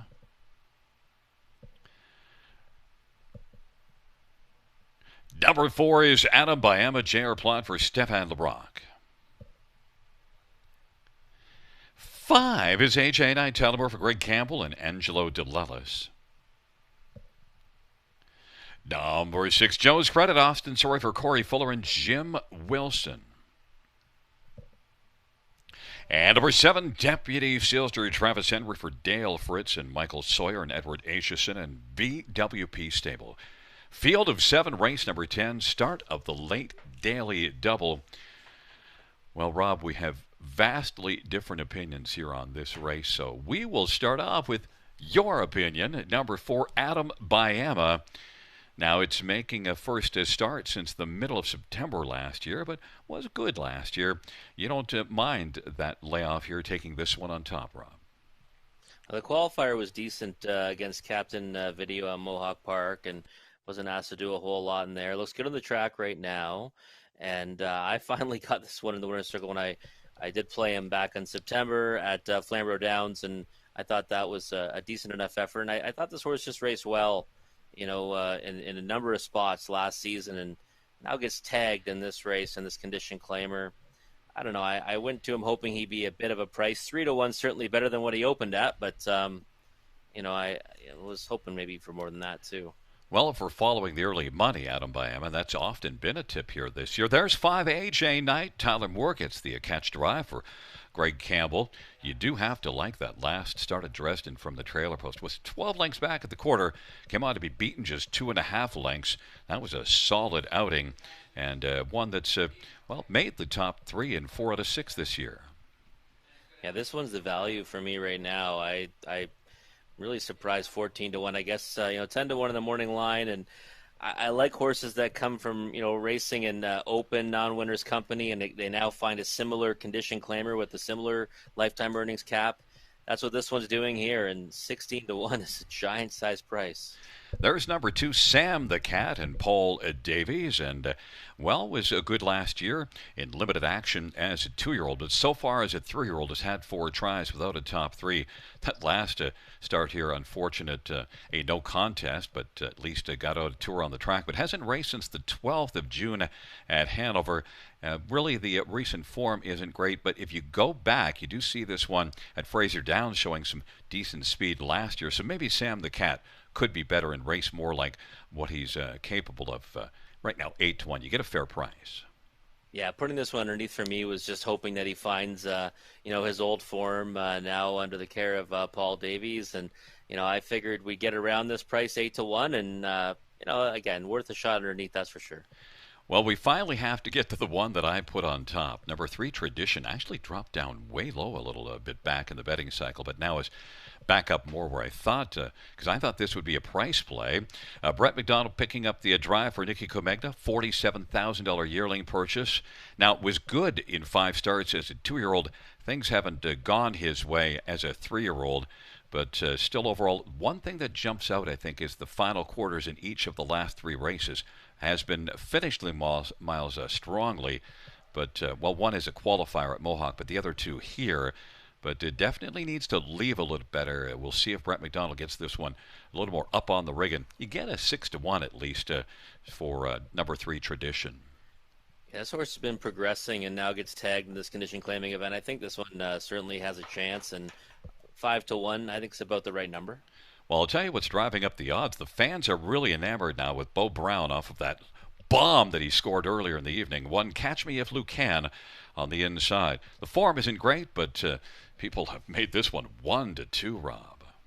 Yeah, well, Bo Brown drove that one to victory, and then Tisha Symes had a nice win on Bit of Luck, so now maybe They come together here for a bit of luck with Catch Me If You Can. Looks good on the track. 1 to 2 is too short for me, but I mean, maybe the form matches up for this one.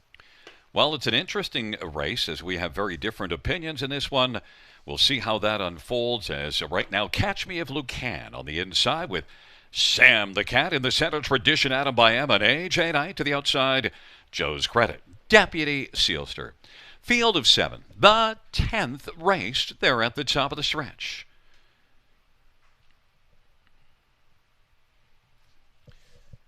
Field of 10th race. Pacing horses and geldings in the stretch. They're at the start of the rough, and Sam the Cat will get out well. Adam by Emma, then Tradition and AJ Knight, and Catch Me If You Can's down to the inside, but the early lead goes to Sam the Cat. Sam the Cat's the leading cat into the backstretch right now and is having a bit of a difficulty. And now Adam by Emma is going to sweep up, and Tradition is now in the center of the track and looking to come on and clear Sam the Cat and take over second. It is Adam by Emma still working to get the lead. Tradition's there in the pocket. Sam the Cat is third. Catch Me If You Can is racing fourth. Deputy Sealster, and then it is AJ Knight and Joe's Credit. The field works their way around the turn. Adam by Emma at 7-1 for J.R. Plant's got the lead. Tradition and Brett McDonald is forwardly placed now in the pocket as they race off the turn. And then Sam the Cat is third, and Catch Me If You Can is racing positioned fourth and comes to the outside right now and is working.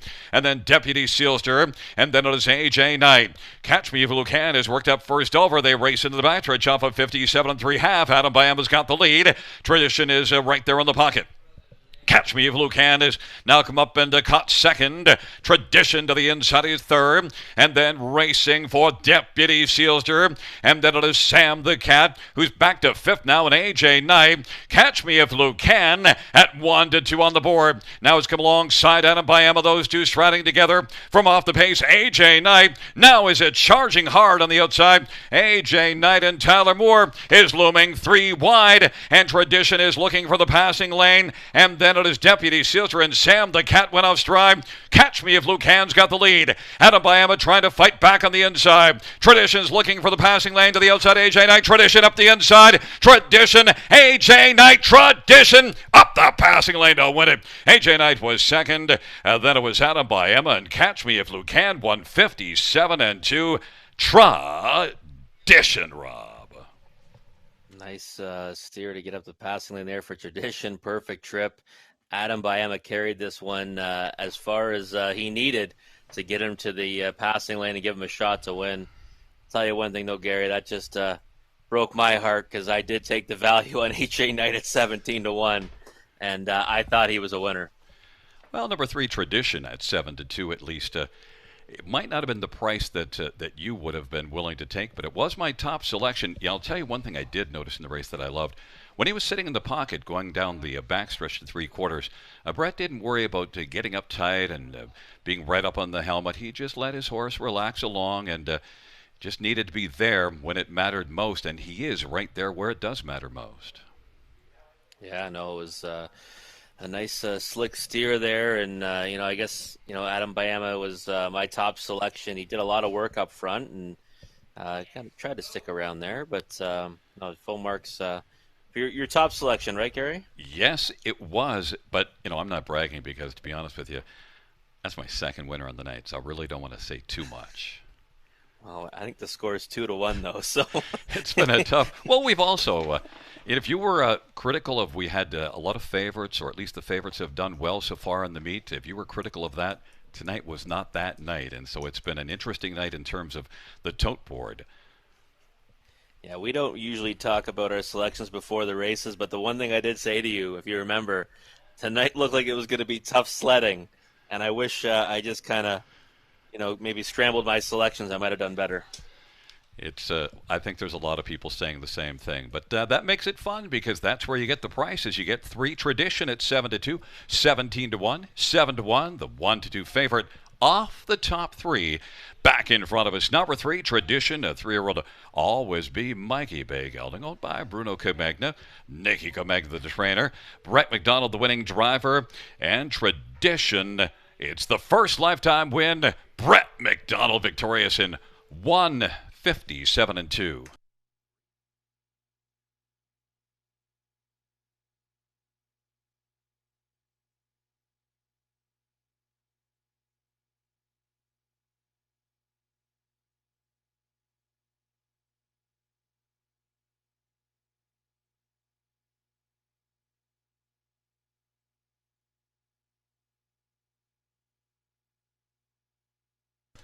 Note it is the driving hat trick on the evening also for Brett McDonald. The prices: 3 Tradition, $9, $340, $295. A Jane Knight, $850, $330.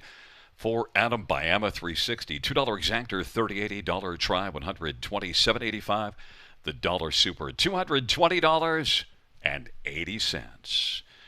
The 11th and final dash is up next. Scratched is 3 Woodmere Roll and Pop. It's a field of 8 preferred 2 and 3 horses and geldings going to post in about a dozen minutes.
The 10th race, order of finish from the top: 4, 6, 1, 3, 2, 7, 5. That's 4, 6, 1, 3, 2, 7, 5 on the bottom.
All right, well, it's time for the last race of the evening, folks, and it is our feature. It's the preferred 2 and 3 for horse and geldings on the pace, and this is going to be a great race here. And we've got, number 4 Sports Line is who I'm going to go to, and this horse has got some torturous trips in his his last one was a torturous trip. The one before that was a difficult one, but he got hung first over last time in this class, 26-1, 54-2. That's not going to be a recipe for success, and I think this one here, is definitely the one to beat. He's 2-1 on the board right now. He's got a better post today. I think that he's going to try to get to the front and hopefully, either get an easy go over there or maybe release one to sit a trip, but I think this horse, is a very nice one and just had some rough luck in his first 2 off the bench so far. For second, I like number 6, Freddie Bear. He's finished in that spot his last 2 in this same class, and right now he's 13-1, not really getting much respect at all. And I think that, he's more than capable of landing underneath here. Number 7, Opportune Hanover, making the transition from Mohawk Park. We've seen this work well for many horses so far this season, racing in against some really nice horses. And non-winners 11,000 last 5. Meticulous, who has been a preferred winner in the past, was a winner of that one last time. Granted, this horse did finish 9th, beating 8 in there, but certainly one I think you need to look at a little bit, even though he does draw outside right now 35-1. About a Boy was the winner in here last time, and wow, was he ever good. 53-2, but that was from the pole position, and now he's got post 8. So difficult to back him here, especially in the win spot. But I think he's one that can still land underneath. He's one that's shown he can race from, off the pace to get a piece of it as well. 8-1 on him right now. I'd use him on the bottom end of my exotics for sure. And number 1, Shades of Bay. This horse just always seems to rise to the occasion. If you look back at his preferred lines, even at Flamborough and the preferred 3 before the shutdown, no worse than 4th in his last 3, and a runner-up finish there on March the 14th. On June the 14th, finished 3rd here. I thought that effort was a strong one too, and then came right back to finish 2nd, beating a neck to exit smiling after going a tough trip last time. He gets rail control today, and he's not one that you want to leave off your tickets. I can tell you that. We always talk about that. The rail horse in these super high 5 races, 12-1. He'll be on my tickets. Right now, Outlaw Grabbing Gears is even money. I don't mind this horse. I think this race is really, one that's wide open for me, other than the fact that I really like Sportsline. I just, I don't know. The last time in this preferred spot, I guess he had a difficult post and didn't really get a chance to get into it, and maybe today it'll be different. But even money for me is way too short of a price at number 5, Outlaw Grabbing Gears. I'm going to go with Sportsline and then use Freddie Bear, Opportune Hanover, About a Boy, Shades of Bay, and probably even Outlaw Grabbing Gears underneath that one. This is the last race of the evening. Our feature, Horse and Geldings, in the preferred 2 and 3 handicap. And this is our 20-cent super high 5, your chance to get a big payoff. And how about those pick 4s, everyone? Every horse is paying off. Only 2 winning tickets on Sportsline. The rest of the field are all paying pool shots. So good luck to everyone that is alive. Horses are going on the track now, and we'll be back to talk about it more with Gary Guy after the post parade.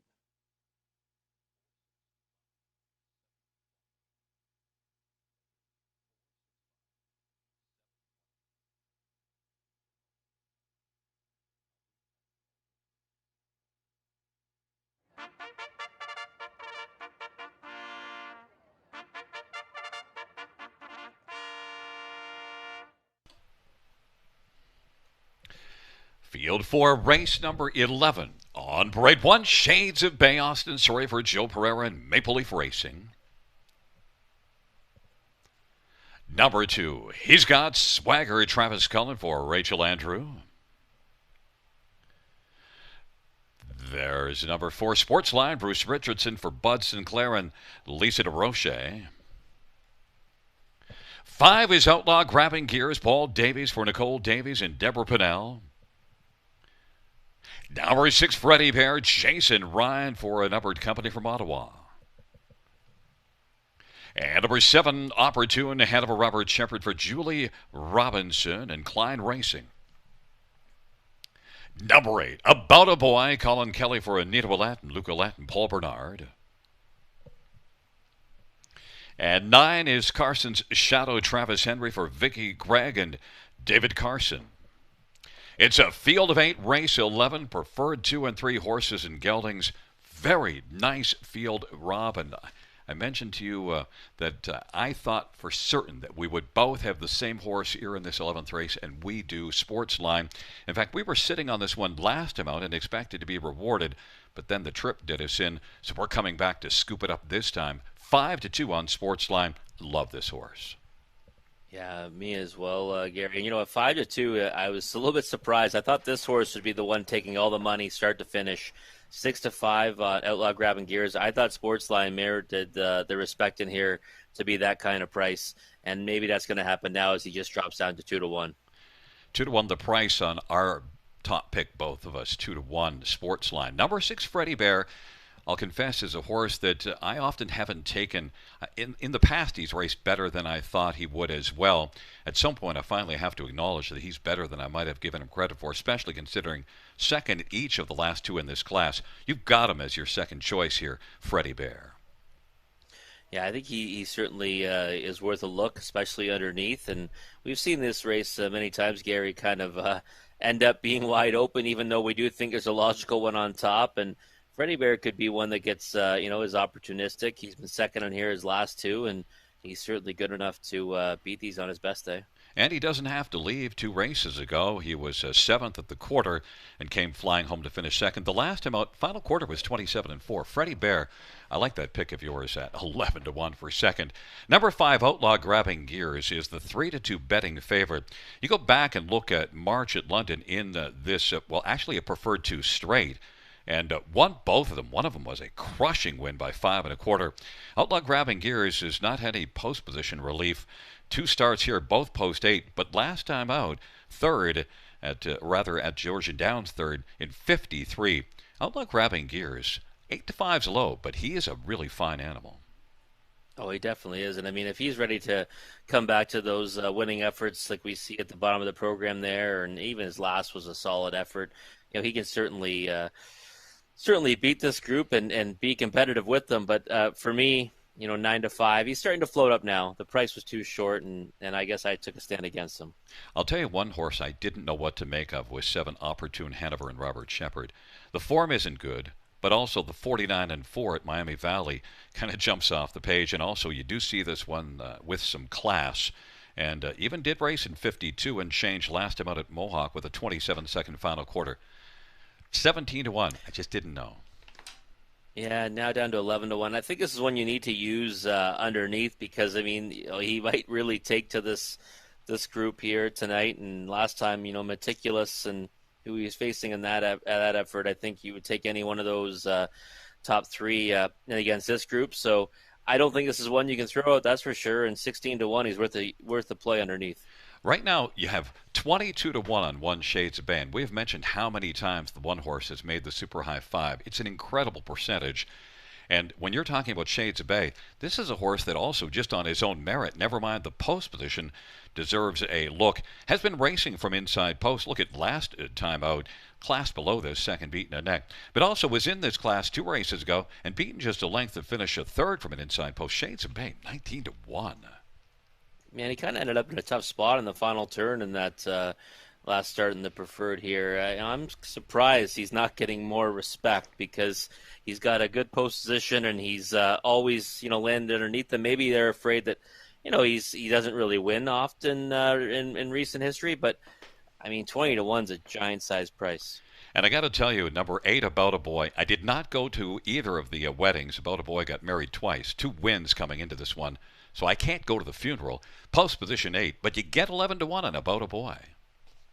Yeah, it's the kind of the game we play in this preferred handicap, right? He wins last time, dominant winner, but now post 8, and you get that monstrous price at 18-1. The field for race number 11 taking up positions, and now number 4, Sportsline, is the 3-5 betting favorite. Shades of Bay, he's got swagger on the inside in the center, Sportsline. Outlaw Grabbing Gears in Freddie Bear in the center to the outside. Opportune Hanover and About a Boy. And the second tier, Carson's Shadow. Field of 8, 11th race, the final dash. They're in the stretch, here they come. Giddy up. Field for the 11th race is at the start in the rough, and Shades of Bay will leave with Sportsline, and Outlaw grabbing gears is out wide and charging, and he's got swagger. Carson's Shadow from the second tier. Then it is Freddie Bear and Opportune Hanover, and About a Boy is trailing the field, and now Sportsline is dueling with Shades of Bay to come on and clear to the front, and now it is Sportsline and Bruce Richardson taking over Shades of Bay with that inside advantage. Races the pocket. He's got swagger third. Outlaw grabbing gears is racing position fourth. Then it is back to Carson Shadow, Freddie Bear, Opportune Hanover, and About a Boy. Sportsline at even money with the lead, 27-4. A solid opening quarter. Shades of Bay at 15-1. Enjoying filling the pocket. He's got swagger third as the field comes off the turn. Now on the outside, Outlaw grabbing gears is going to work first over and giving cover to Carson Shadow. Then it's Freddie Bear moving, but still plenty of horses to pass, and then it is Opportune Hanover and About a Boy. Halftime was 57-4. 30-second second panel breather for Sportsline as they work on into the backstretch. Outlaw grabbing gears now is advanced on the outside and is up to take over second and is a length and a half back to the inside. Shades of Bay is racing third. Carson Shadow is second over fourth. He's got swagger fifth to the inside. Freddie Bear is on the outside, third over sixth, and then Opportune Hanover and About a Boy, four to the inside, four to the outside. Sportsline is still looking game on the lead. Outlaw grabbing gears to the outside is trying to wear down Sportsline, but Sportsline will have none of that and leads it by two. Shades of Bay on the inside reclaims second. There goes Carson Shadow, sent out three wide. Outlaw grabbing gears backs away, then he's got swagger and Freddie Bear. They come on down the lane, and Sportsline looking to make every call a winning one. Flying late on the outside to get up and get second was Carson's Shadow, and then it was Shades of Bay, and he's got swagger, but Sportsline 154 flat, even money on the board, and Sportsline was rather sporty, Rob.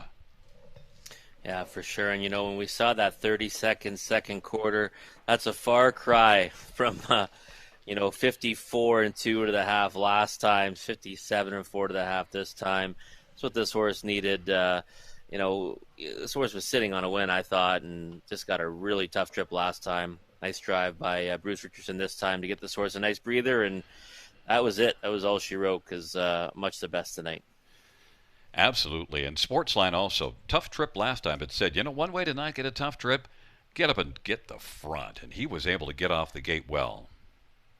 Yeah, definitely. This horse has always had a lot of gate speed, and I think the last couple times just had a further outside post, so couldn't use it too back. Last time got left hard enough just to get himself in trouble. This time there was no mistake about it, right to the lead. And we talk about Shades of Bay, Gary. Shades of Bay got a big piece of it at 15-1 once again. Well, the inside post was also able to get the pocket trip. That really helped, but yet he was game all the way to the finish. Just got caught for second by Carson Shadow. I kind of thought that even though he's got swagger, comes off back-to-back eighths, I was leery to leave him out because in the past he's got swagger, has been really competitive at this level. It's just the recent form scared you, but the post position helped him to get forwardly placed, and he was able to stick around. 5 Outlaw grabbing gears did a ton of work, managed to hold for fifth. Wanted to use a different time because that first up trip, it was tough against Sportsline. Yeah, for sure. And look what we didn't follow our plan there. With we like the 1, you got to use the 9. Carson Shadow second at 22-1. Yeah, Shades of Bay left, which opens the door to Carson Shadow, and was able to kick home. 22-1 to help an exactor. 4-9-1-2-5 is the top 5 of the board, but Sportsline lived up to that. Even money building Sportsline. 5-year-old sports rider Bay horse owned by Lisa DeRoche and Craig Parrott. Bud Sinclair is the trainer. Bruce Richardson the winning drive. First win this year. 23rd lifetime. Sportsline 154 flat.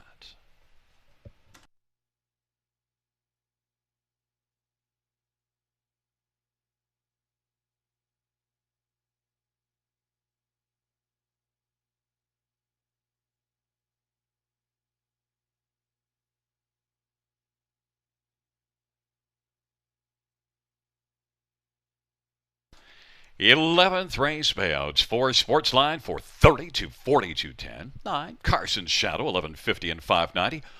1 Shades of Bay 4.20. Look at the 20-cent high five. 1988.04. Ka-ching. And the $2 exactor, $115.30. Dollar try, $154.10. The $2 double, $29.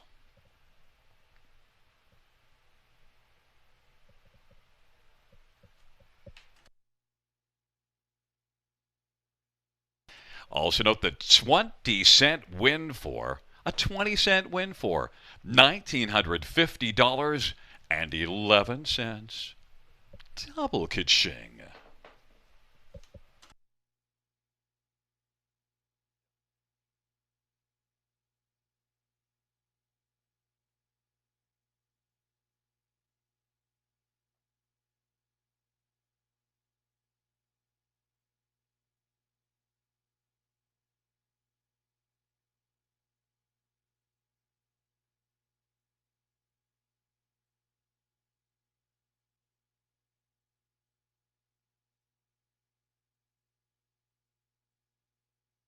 Here is the 11th race order of finish from the top. It's 3-4 scratch, 157682. That's 3-4 scratch, 157682 on the bottom.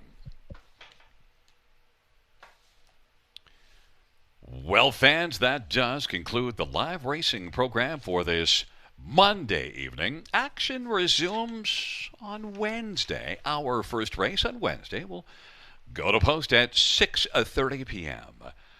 Buenas noches, amigos. Good night, everybody. Good night, Christine.